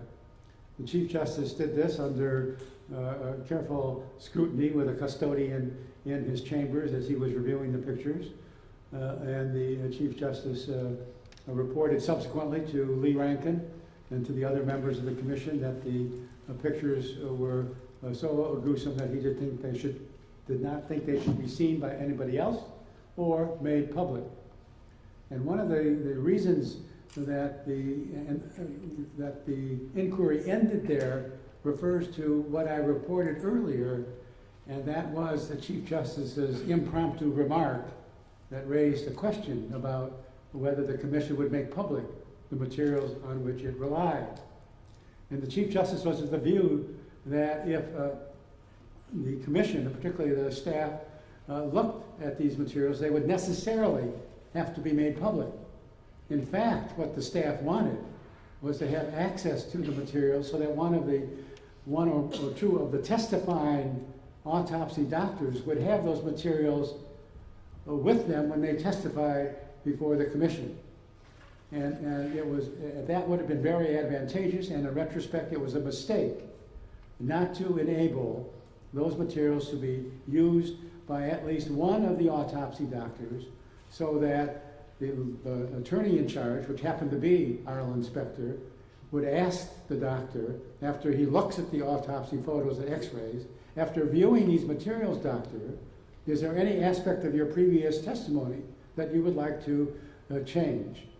And if the answer was no, then you'd accomplish the purpose. If the doctor said, yes, in light of this, I would like to add the following comments with respect to the location of the head wound or the location of the back wound. So that did not happen. It was regarded by staff generally as being a serious mistake and shortcoming. And I think it is unfortunate to have to fix responsibilities, but we were unable to pursue that staff position aggressively because after the Chief Justice saw the materials and communicated his view to Rankin, I don't think we could have gotten support from the commission members to present the proposal to the Attorney General.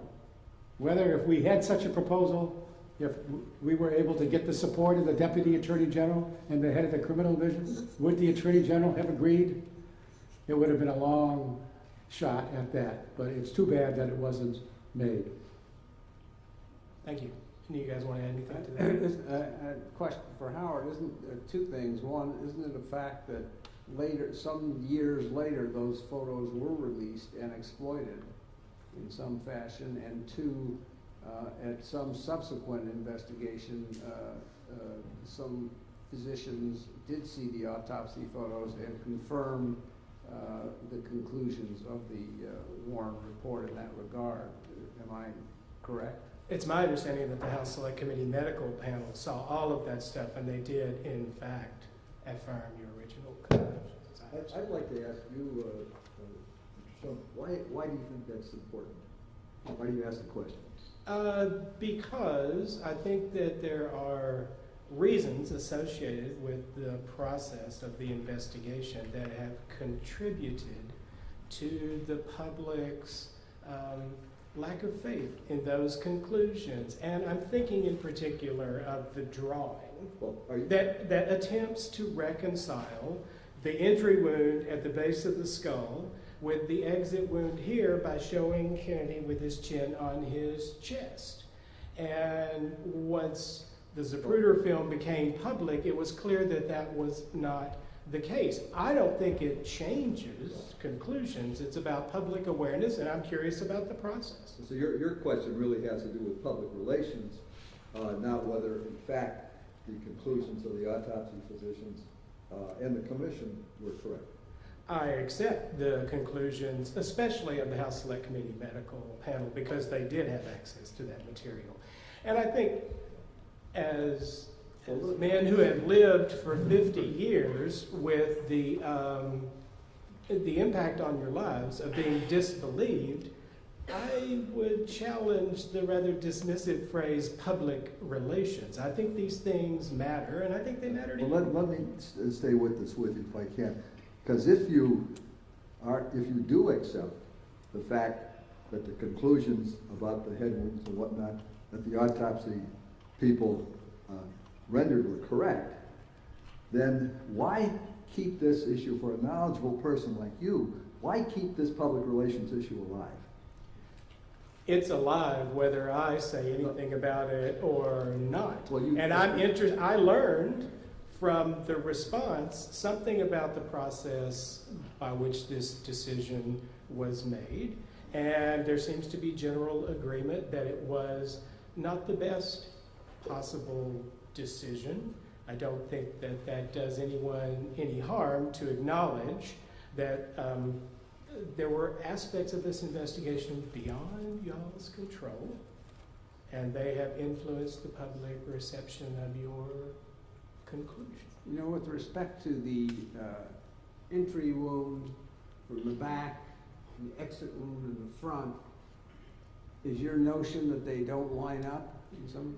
They don't line up unless the president is in the posture in that drawing. They do line up if the entrance wound is where the House Select Committee medical panel put it, which is more in the crown. No, then it's reconciled. Actually, if you think about it, the president was leaning forward in some fashion. If you take an autopsy photo, the president is lying flat. If you think about it, if you have a entry wound here and an exit wound down here, and then, which is the way he was leaning forward, and then you flatten him out, suddenly that exit wound, that entry wound is now lower. So that is the explanation for the that particular. I think that the Zapruder film clearly shows that he was not in the posture in which he appears in that drawing, and that the House Select Committee reached a more valid conclusion by using the x-rays and photos to move the entrance wound to its almost certainly correct location. Then we have no trajectory problem. Yeah, let me interject here where you're, I believe, confusing the two wounds. The wound that exited from the throat was positioned in the autopsy report as 14 centimeters from two bony structures on the body. And there was never any disagreement between as to the proper location of that entry wound, although, just a minute, although the language used to describe that wound was in some instances described as the base of the neck, and in other ways described as the upper right shoulder. But it was only a single wound. Now, in fact, you have referred to something that was in fact a mistake made in the autopsy report, and that is the location of the entry wound to the head. Yes, you're right. And I misspoke when I said that. Right, and there was a mistake, and the autopsy doctors have wrestled with why they made that mistake over the years. But it has not really affected the fact of the entry wound being the right rear of the skull and exiting from the right front of the skull. Now, to go back, right, that's clear. The diagram you mentioned has been the source of controversy in the community of critics, and properly so. Ireland Spector agreed years later that it was unfortunate that the doctors came to their testimony with a diagram that was made by one of the in-house illustrators at the medical facility. And he made 2 or 3 diagrams that are published in the report. And the one that's most frequently used to suggest that the Warren committed misrepresented the facts is the one that you alluded to by showing that the shot came in higher on the body than in fact was reflected in the autopsy report. Is that a correct I did intend to speak of the fatal wound. I misspoke when I said anything about the throat wound. Thank you for clearing that up. It probably confused more than one person. Yes, I'm talking about the trajectory of the fatal shot. No, and the trajectory, putting diagrams and even indeed the autopsy report to some extent to rest for the moment, all the doctors, and there were 17 professional pathologists who looked at the head wound, and there were 15 pathologists who looked at the neck/back throat wound over the decades. And not one of those doctors has disagreed with the analysis that the back were the entry wounds and the front were the exit wounds, and the shots came from behind on an angle to the horizontal. So it's not important where the head was, although as Richard describes, where in fact the body was and so forth, influences your sense of it, but in fact the examination of the wounds show that we're on a downward path in the body. There's no descent to that point. I agree with that. The drawing of the trajectory of the headshot creates the appearance that something's going on there which really wasn't. That was reconciled. I agree. Do you think that your deliberations would have been any different if you had known about the CIA mafia plots to attempt to assassinate Castro? I was asked that question when news came out that they had been trying to kill Castro. My answer then, and I still stick with it, is first, they should have told us. And no question about that in my mind. Although I've been thinking about that recently, and I can now understand a little bit why maybe, of course I wasn't in on the secret, maybe they didn't, and maybe they had good reasons to, but anyway. But anyway, for Bill and my investigation, we tried as hard as we could. The Cuban government and the anti-Castro Cubans both were our prime suspects, and the Cuban government was probably the prime suspect. We worked as hard as we could. We tried every possible avenue. So would I have been any different? No. It would have given me one more powerful reason, obviously, for a motive. But Castro already had that. The Bay of Pigs invasion primarily, then there was a Cuban Missile Crisis, both of which Cuba was centrally involved in, and had good reason to dislike, to put it mildly, Kennedy in particular in the United States. So we had all the motive, possible motive, we needed. So the question was, is there evidence? And we worked as hard as we could. We could not find any that implicated Cuba. And we found some, not that we could clearly, absolutely authenticate, but we did find some affirmative evidence they were not involved. And that's the stuff that's still secret.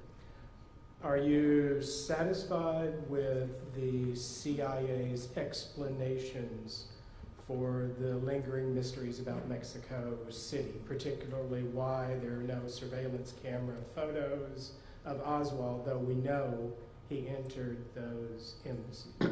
No, I'm not impressed with their excuse.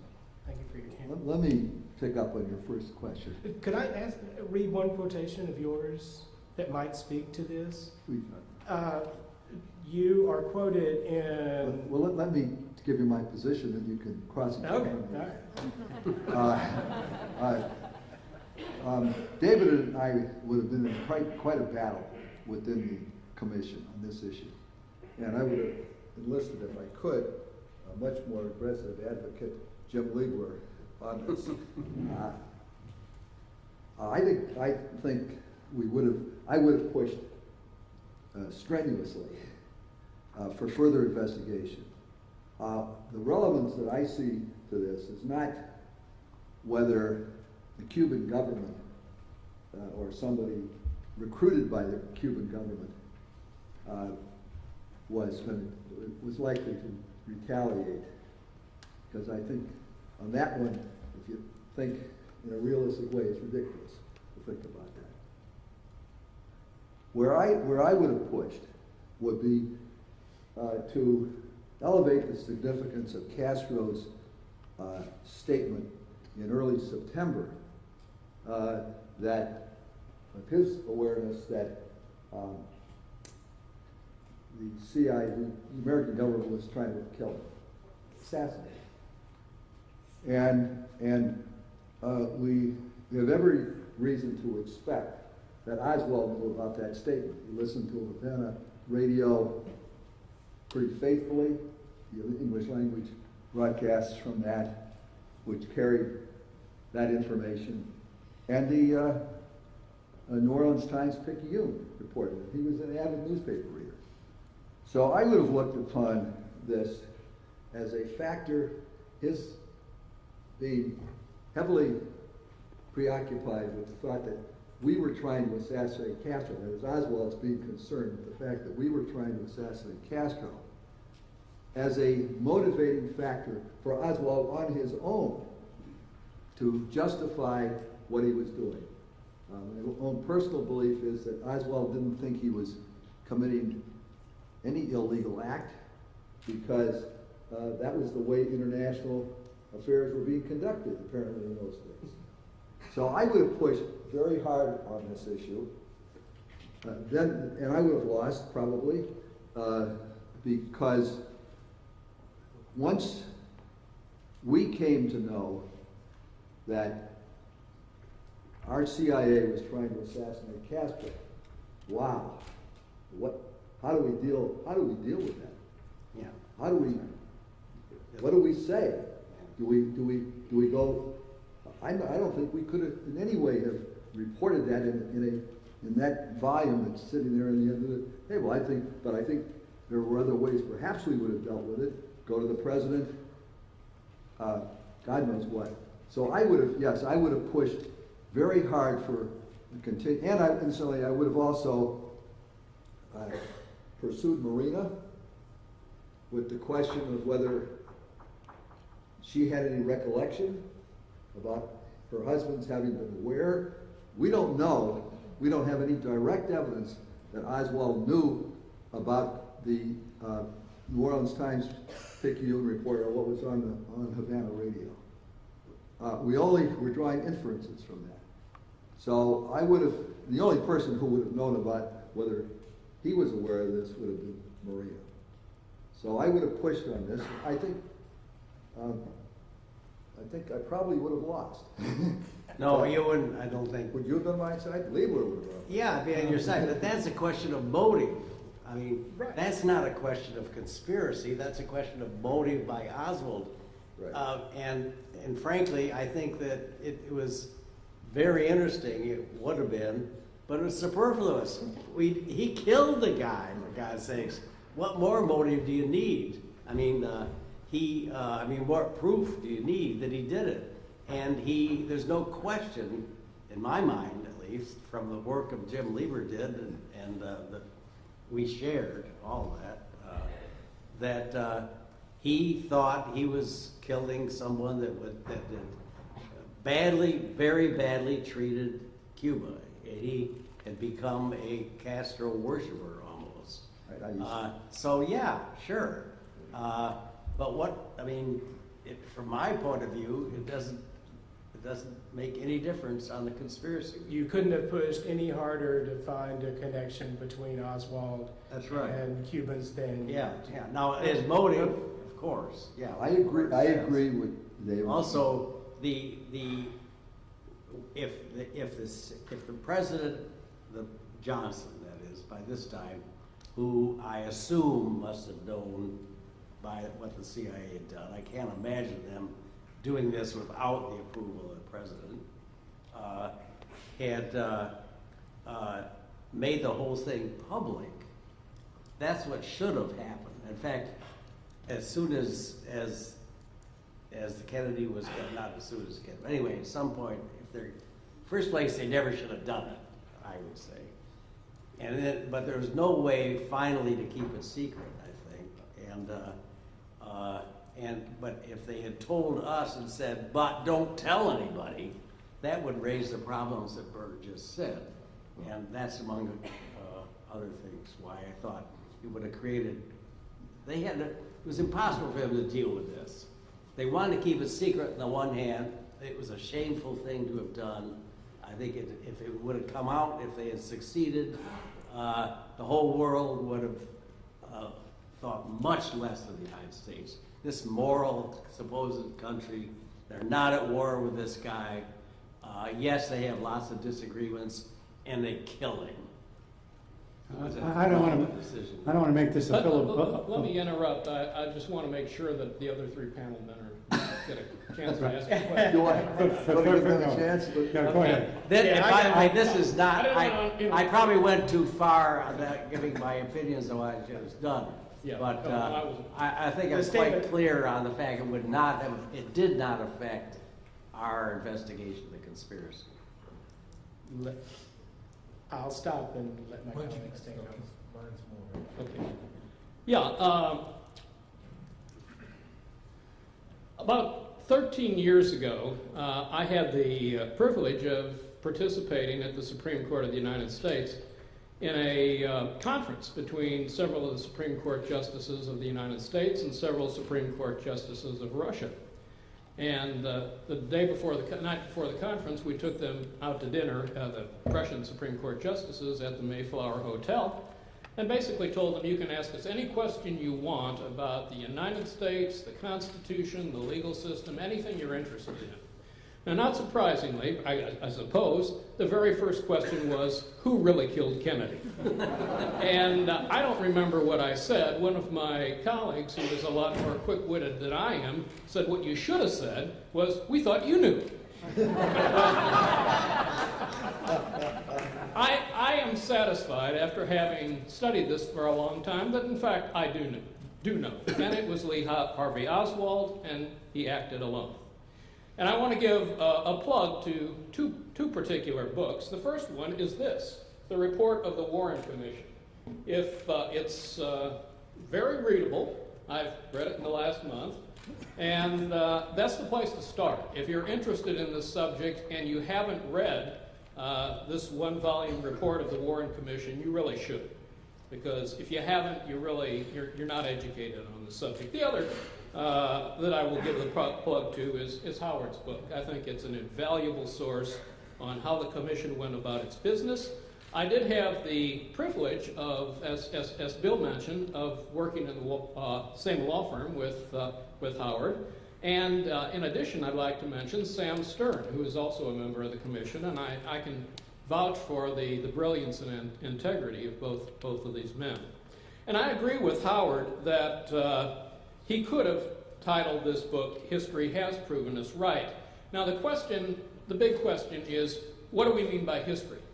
And I think you can divide that in two different ways. I think if you're going to talk about historians who have studied this professionally in an objective manner, certainly I wouldn't say all of them have agreed, but I think that a great majority of them have, and the evidence confirming the Warren Commission has really mounted over time. But certainly the thing that brings a lot of people here and that creates a lot of interest is the fact that almost every public opinion study that you happen to see seems to suggest that the public at large is not convinced, that frequently an overwhelming number of the public, either in days past or even now, do have their doubts. And so one of the things that I would like to address is, why is that? And in fact, I've got a stack of the questions from the audience. I hope we can get to some of them. But that was one of the most asked questions that we had from the audience members. Why is this so controversial? Why is this debate continuing to go on? I'd like to suggest at least 7 different reasons. The first one is that there is extreme distrust of the government. And I think that when the Warren Commission announced its report, that distrust was nowhere near as great as it has become. And one of the things that certainly fed that distrust is the fact that the CIA and the FBI did in fact withhold and mislead the commission. That certainly hasn't helped the general feeling that the government often lies to us. That's one factor. A second factor is that all the evidence is in, as a practical matter. Now, I can't say that for sure, but my guess is there's not a whole lot that we're going to learn that we don't already know. There are some CIA documents, but maybe they won't tell us anything of significance. Now, that cuts two ways. Howard makes the case very persuasively in his book, I think, that all the evidence is in and it has not contradicted the commission. For those who have their doubts, the issue seems to be, well, you haven't proven it to absolute satisfaction.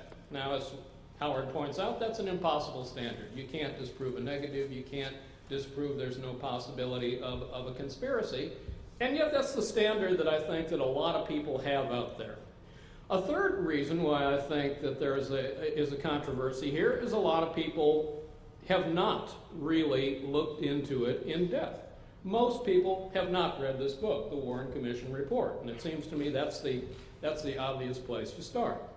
Fourth reason is that there is a great deal of misinformation and disinformation out there, particularly people who have wanted to and have been able to make a buck out of the Kennedy assassination. Fifth reason is because people like mysteries. People like historical mysteries. They like the fact that it remains open to some extent, that you can never know for certain. And quite frankly, I don't think that public curiosity would be ever satisfied if we didn't have a time machine, if we couldn't go back to Dealey Plaza. And even then, that's not enough. You would have to follow Oswald and Ruby around for weeks before you could possibly satisfy yourself. Yet another thing is that I believe, as I said, that Oswald was the lone gunman and that there was no conspiracy. Nevertheless, this was a truly weird series of events. Oswald, who had this predisposition, happening to end up in a place where he could actually act upon it. Certainly the magic bullet, I believe it. I think the commission has proven it, but I have to say it's weird. And the third fact is Ruby simply ending up in the garage right at the right time. He's down at the Western Union office a couple of minutes earlier. Somehow he just walks in right at the point when they're transferring Oswald, and there he is, and he shoots him. Very strange. I think it happened just like the commission says it happened, but at the end of the day, you still have to say this is a very strange set of circumstances.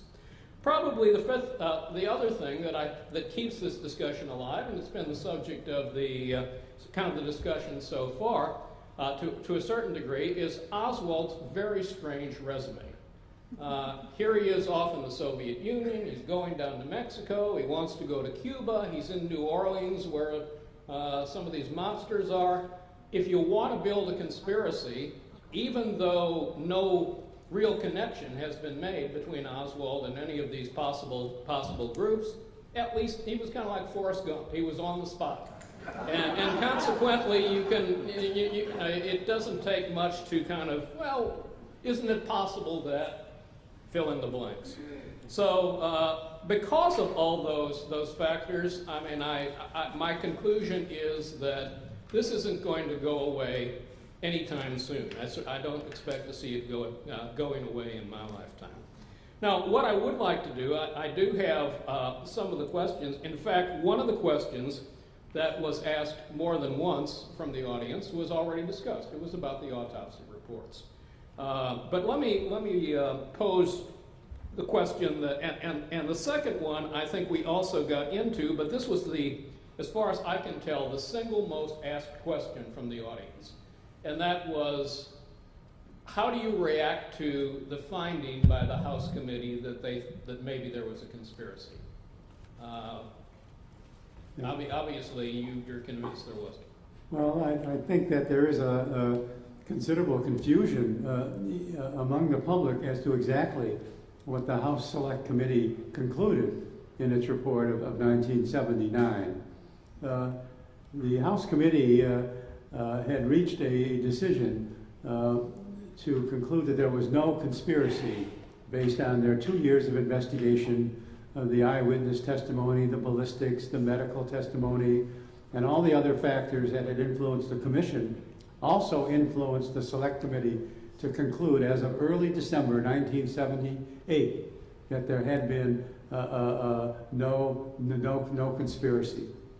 And within 2 weeks, a majority of the committee, by a vote of 7-5, changed its no conspiracy conclusion to a conspiracy conclusion based on a study of acoustics evidence after an analysis of a tape of police transmissions on the day of the motorcade.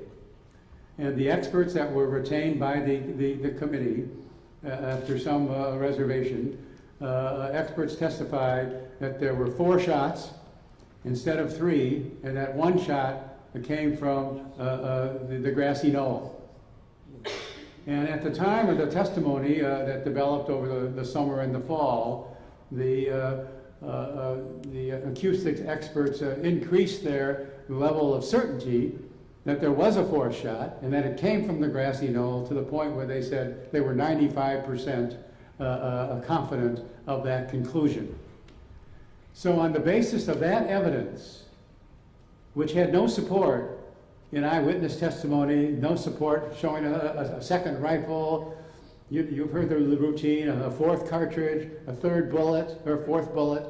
In the absence of all that real life factual evidence, the commission relied on these experts, and their findings said there's scientific evidence to support the probability of a conspiracy, and catch this, there's no scientific evidence to rebut it.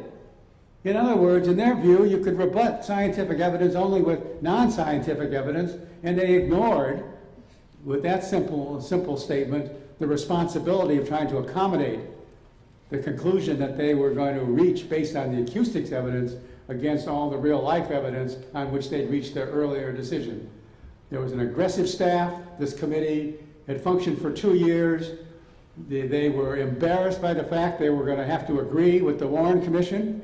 Major conclusions, they quibble about our language, they quibble about our judgments, they quibble about most of us. But the fact is, they made a serious error of professional judgment and political sensitivity that hurt the national interest in a critical respect. And they got their comeuppance because the National Academy of Sciences convened a panel held by there's this Harvard again, a Harvard professor, Nobel Prize winner, and that committee reviewed the tape, looked at all the evidence by the experts, and they concluded that in fact the 4 sound waves or emanations on the tape happened 60 seconds after the assassination.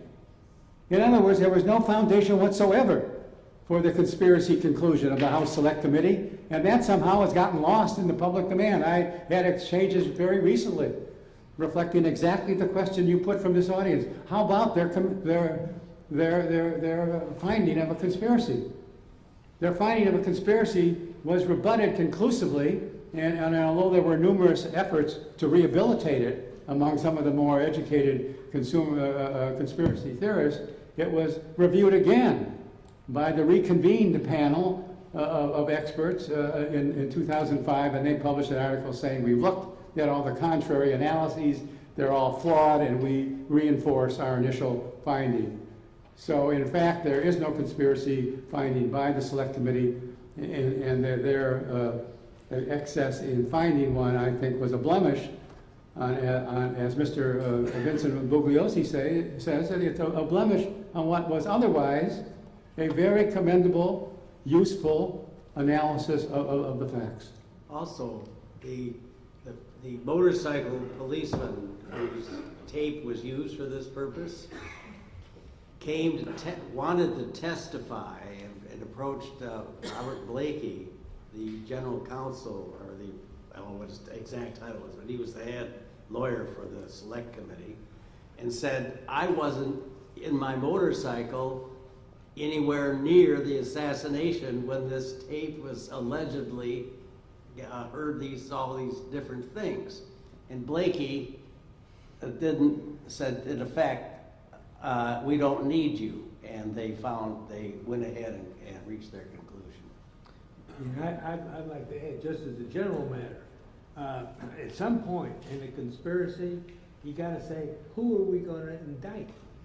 Who are the conspirators? What evidence is there that they, in fact, got together and made an agreement to do?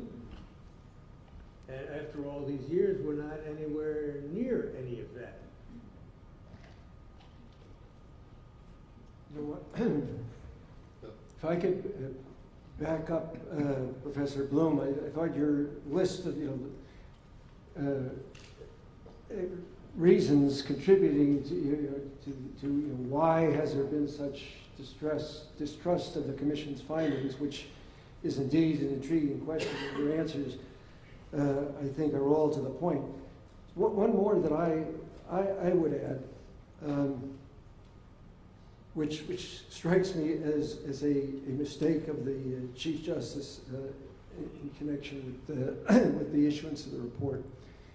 When I was a law clerk for the Chief Justice, I remember very clearly the first thing that he impressed on all of us was that the commission, that the opinions that the Supreme Court issued were to speak for themselves, and that we who were working at the court were not to go out and go exculpating or defending those opinions. That's the last thing he wanted was to have law clerks, young law clerks, interpreting what the court had done. The opinions spoke for themselves, and whether we had said it right or wrong, that was it, and nobody was to add to that. I think that was his view with respect to the report of the commission as well. That the report had put assimilated all the evidence, stated the conclusions, and was to speak for itself. Now, I don't remember, perhaps others do, I don't remember getting an explicit direction from anybody at the commission when we issued our report that we were not to go out ourselves and speak. But I think that was the feeling of a lot of us, certainly feeling of myself as a young member, that I was not going to go out and be the spokesperson. And I think what happened and how things got off to a wrong start in a sense is that there was a bevy of conspirators coming out and all these people doing everything they could to get publicity. The report came out, and those of us who were most familiar with it were not out speaking and defending what the commission had done. And I've always thought that somehow got things off to a poor start in that respect. In that regard, I served on the Christopher Commission with Warren Christopher to investigate the Los Angeles Police Department after the Rodney King episode in Los Angeles. And what Christopher did, I thought, was something worth thinking about, is that after we issued our report, we reconvened 1 year later to see if there was any new information or any other recommendations, or whether our recommendations had been implemented, which is something that might be considered. And lastly, with respect to your Russian story, some years ago, a book came out which had I think they were called the Mitrokhin Diaries. And Mitrokhin was a KGB agent who defected, and he kept copious notes of all of his activities, and he smuggled them out in his shoe, and he ended up in London, and somebody put this together, and he did a book. And I got the book, and I went to the Index and Kennedy assassination. I went there, and what the KGB decided to do was to send funds to an entity in New York which supported some of the writers who were implicating the CIA. So the KGB was actually trying to stir the pot up a little bit and fund some of the conspiracy theorists. I think it's actually a nice segue to some of the questions or the comments I had for the panel. First, gentlemen, thank you for your time, your effort, and your service on the Warren Commission. As someone who's had to enlist investigating officers, I know at least a little about the difficulties you assumed in performing your duties. I'm interested in your thoughts on what I call the government investigations paradox, or stated another way, are government investigations, in a sense, a Sisyphean task, that no matter how far up the hill you roll the investigative boulder, it's never going to be enough. When is enough investigation enough? I come at this issue of government investigations from my own experience as an Army judge advocate who served in Iraq, where we conducted investigations of service member actions in combat, and then later on the Army staff in the Pentagon, where there's seemingly never a point in which one high-profile investigation or another isn't ongoing. Personally, I remain struck by the military's investigation of the death of former NFL player, later U.S. Army Ranger Pat Tillman. The United States Army conducted 5 separate investigations into the death of Corporal Tillman, and a 6th investigation, not of the death, but of the 5 investigations. The Army faced similar challenges in the investigations of the Battle of Wanat Valley and combat outpost Keating in Afghanistan. There's always more you can investigate.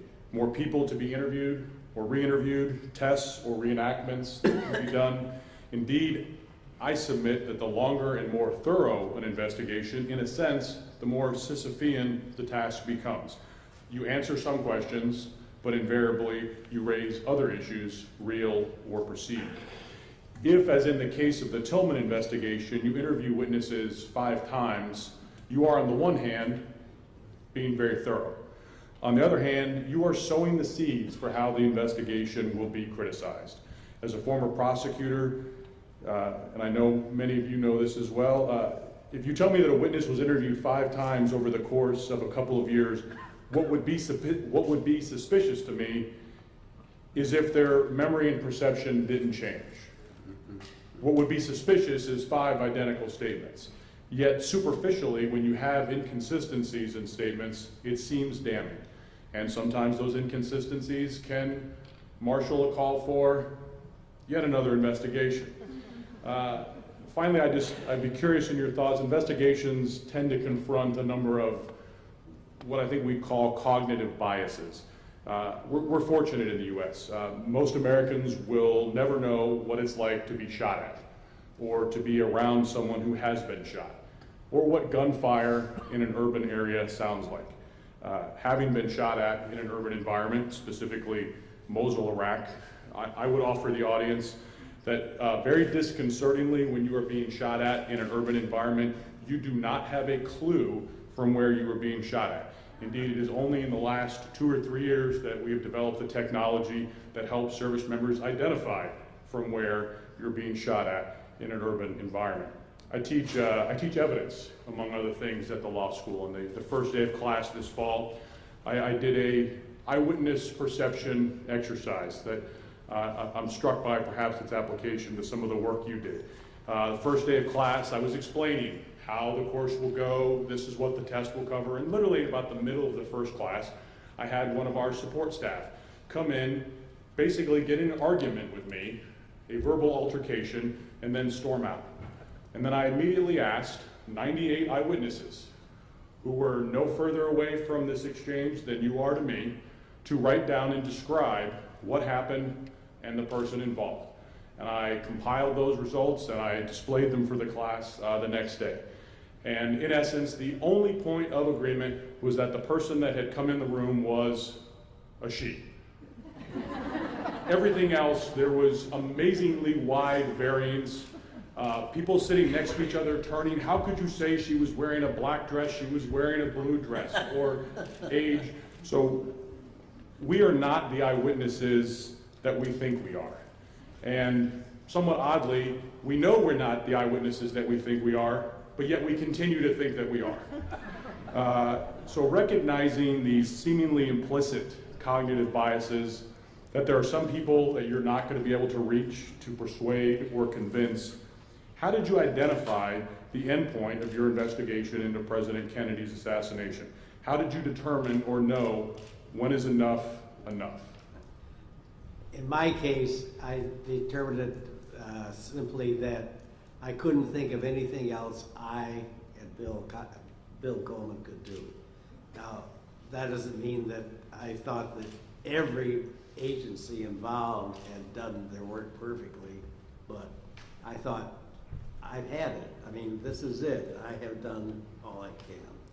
I was fortunate that I was able to reach that result, I think, before we ended.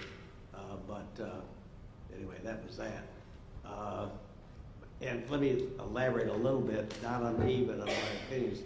That's why when people say, if you'd known about the CIA's attempt to assassinate, wouldn't you have worked harder? When you go back and people who say that don't understand the things about investigations you just explained so well. You go back again and you say to these guys, you sure you saw that? You sure you saw that? You sure they saw that? You're not going to get anything better out of them. Not unless they're intentionally hiding something. But if they had tried at the beginning to give you an honest recount, that's probably all they can tell you. Let me say first, thank you for your comments and for your service. And I think the examples that you raise about the internal DOD investigations of the Tillman matter and others really provide fodder for those who say that government agencies can't investigate themselves and therefore you look outside. And that's, to some extent, is the use of presidential commissions in this country, royal commissions elsewhere.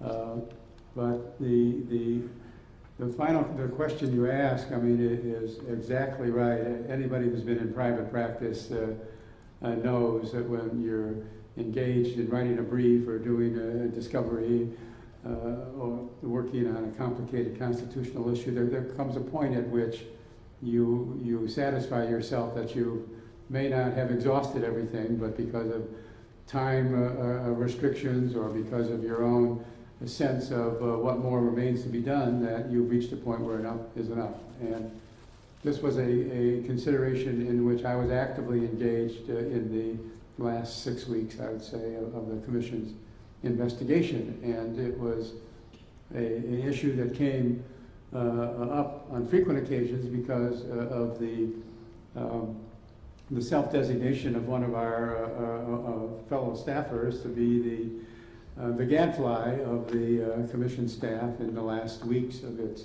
work, and that was this wonderful former colleague named Jim Liebler, whose name you've heard here, who did write a series of memoranda late in the day, not only when there was galley proof, but when there was page proof. And he was looking at the page proof or galley proof of sections of the book in which he had no previous exposure. And he wanted Mr. Rankin and me and Professor Redlich and his colleagues to my right to know that he thought there were sufficient deficiencies that ought to be addressed now, and that he thought we were falling short in meeting his standards of excellence. And he had very high standards. And we tried to respond as best we could in those last several weeks. Many changes were made. I discussed this to some extent in my book.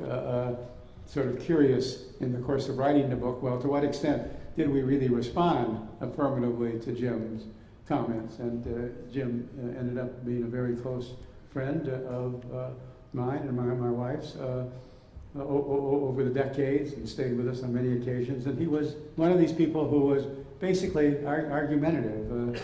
As some have said, you know, any conversation with Jim turned into a dispute, and with scarcely a moment's of reservation. So the point is, we had to reach a decision when enough was enough, and we knew that there would be loose ends, but our sense was that we had conducted what turned out to be the most extensive investigation in the history of the country.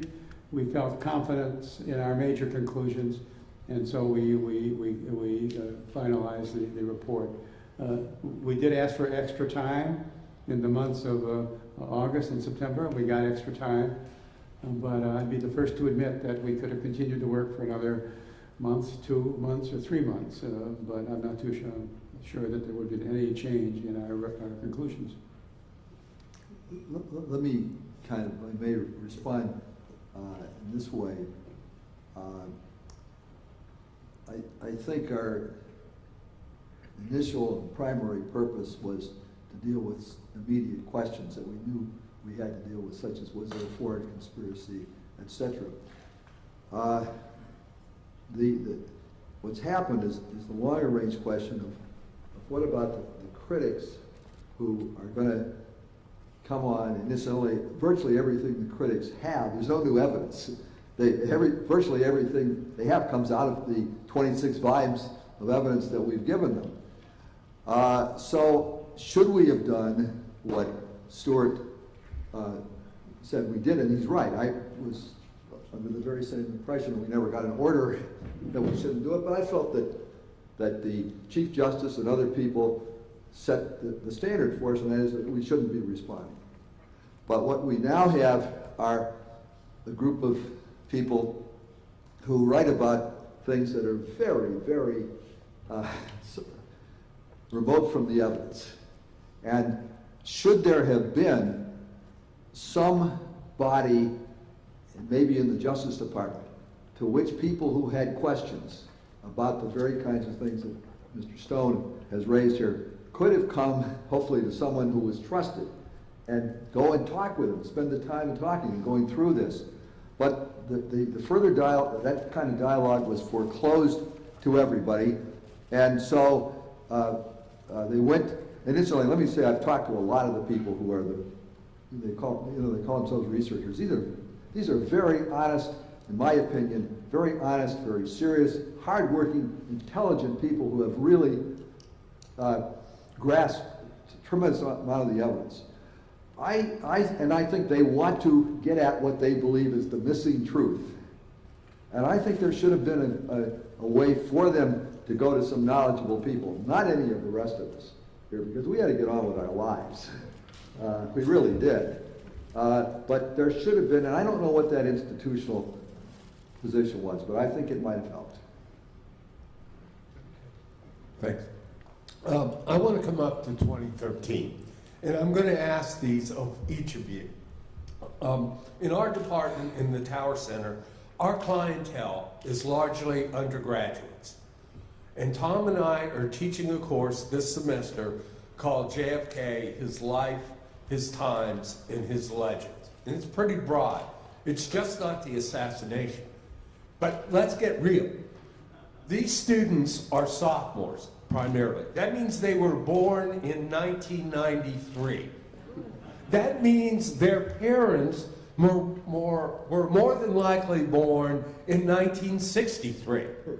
Okay? So our rationale is to say, consider historical record, consider, let's say, your work. Why do people look at this, different kinds of authors, well-intentioned or not, and draw different kinds of conclusions, supportive or otherwise? Now, against that backdrop, my question of each of you, what do these students need to know about the time, the Kennedy era, the pressures you folks faced, because at the top there was politics going on, and your report? So, any aspect of that, but they're 20. I would say that first, they ought to have access to the best statements of the facts that they can. And that does not mean just the Warren Report, it means some of the criticisms, but primarily, and I've mentioned this before, I think that Vincent Bugliosi, his very long book, and obviously they can't be told to read the whole thing, that would take the whole semester. But you could take specific theories or disputes, doubts, whatever you want to call them, and say, read these, read the Warren Commission report on it, which they're based, and then read Bugliosi and give them the pages and so on. And then that, I think, I'm quite confident was resolved that the facts are the way that points to guilt and no conspiracy. But the reason for all this public reaction and so on is much more difficult, much more, and this goes, of course, to the historian's statement over here, and that's where the real interest is. What did the Times show this? What does history show about all this? Why do people react the way they do? To what extent are their reactions legitimate, and so on and so forth. And you have to include in that, you can't understand what happened outside of the context of the situation at the time. What were politics like in the nation at that time? What was the atmosphere like in Dallas at the time? There's a new book out, what is it, Dallas 1963?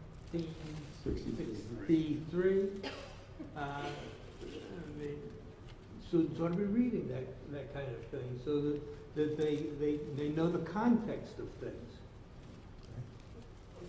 I think there are a couple of things in this context, one of which has to do with those of us who were working on this.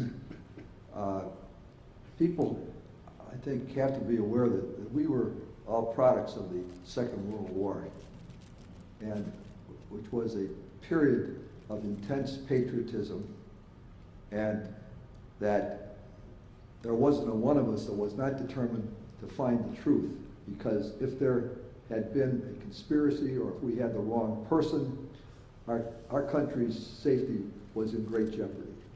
So that there, despite what people think about politics that's going on today, they've got to understand that none of that was at work with any of us, and even Nick was Katzenbach and people at this level. These are people who were absolutely determined, even though we're getting paid by the government, to find the truth. And I think if they can start with the idea that there were some people in this country at one time who cared about that, and I think maybe you can see from some of us here, if David and I disagreed on something, we would have been very candid with each other, and we would have fought it out, and we would have been in it. But it's hard, I think, for people to think that any such body like this existed. I mean, I would add to what Bert is saying, despite the fact that there were signs here in Dallas and Peach Kennedy, for many of us, and I think probably for most of us who wound up on the commission staff, Kennedy years was a period of Camelot. And the grief that the entire country felt was hard to imagine, I think, being removed from it. And that was something that I think infected everybody who was involved in this task, that the last thing in the world we wanted to do was cover anything up or not get to the bottom of it. I mean, this was an exceptionally personal experience that we all went through, this shooting of the president. And it framed, I think, our mentality. It was not to go in and find excuses or cover up, but it was to get to the bottom of it. And I think those feelings pervaded the task. I think someone of a disadvantage dealing with sophomores in college because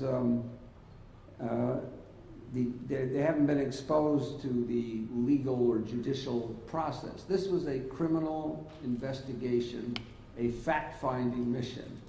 And any of us who've been involved in fact-finding, we're all lawyers, and we've had 2 trial judges and 2 appellate justices here. We know that in the simplest intersection case, somebody will say the light is red, somebody will say the light was green, somebody will say I was in the middle of the road, somebody will say you were at the crosswalk, and then you put all the evidence together. Maybe you get an accident reconstruction person, and all the evidence points in one direction, notwithstanding the fact that some other person says, no, the light was red, or the car was in the intersection. So what I'm long-windedly saying here is the fact that there is somebody who says, I saw somebody on the grassy knoll, or I heard 4 shots, those are facts, that's evidence, but they are totally inconsistent with all of the overwhelming scientific and other evidence. And you have to come to a conclusion, notwithstanding the fact that there may be some inconsistencies. And I don't think people understand that notion. If they hear or see the idea that somebody says, I heard 4 shots, or I saw somebody on the grassy knoll, they think that's it, that there's something wrong here. Okay. Real quick one to conclude.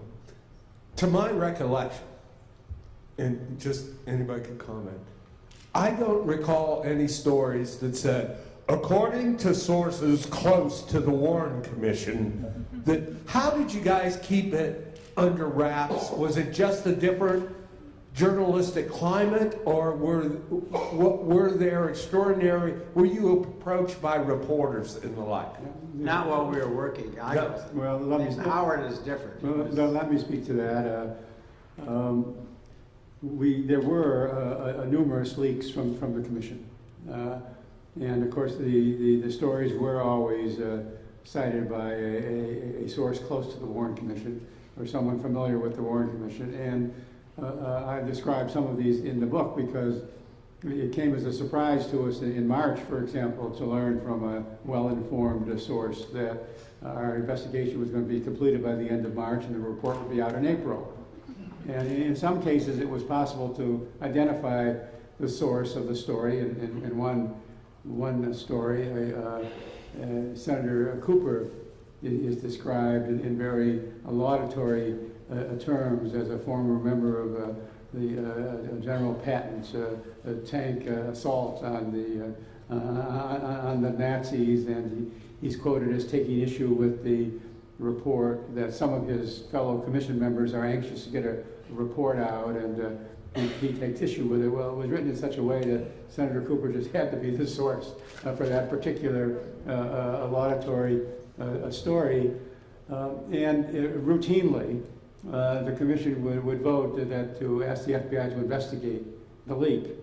And in one case, when the Dallas News featured a story about making public Oswald's historic diary, which was a piece of property that Marina Oswald and her lawyer had substantial interest in preserving rights to, the newspaper announced with great pride that the FBI was going to investigate this leak because they had acted in the highest levels of journalism, and they thought it was their obligation to report any facts that came to their attention. I don't begrudge that. I mean, today, the opportunities for leaks and communication in the social media are just beyond anyone's comprehension if you're over 30 years old.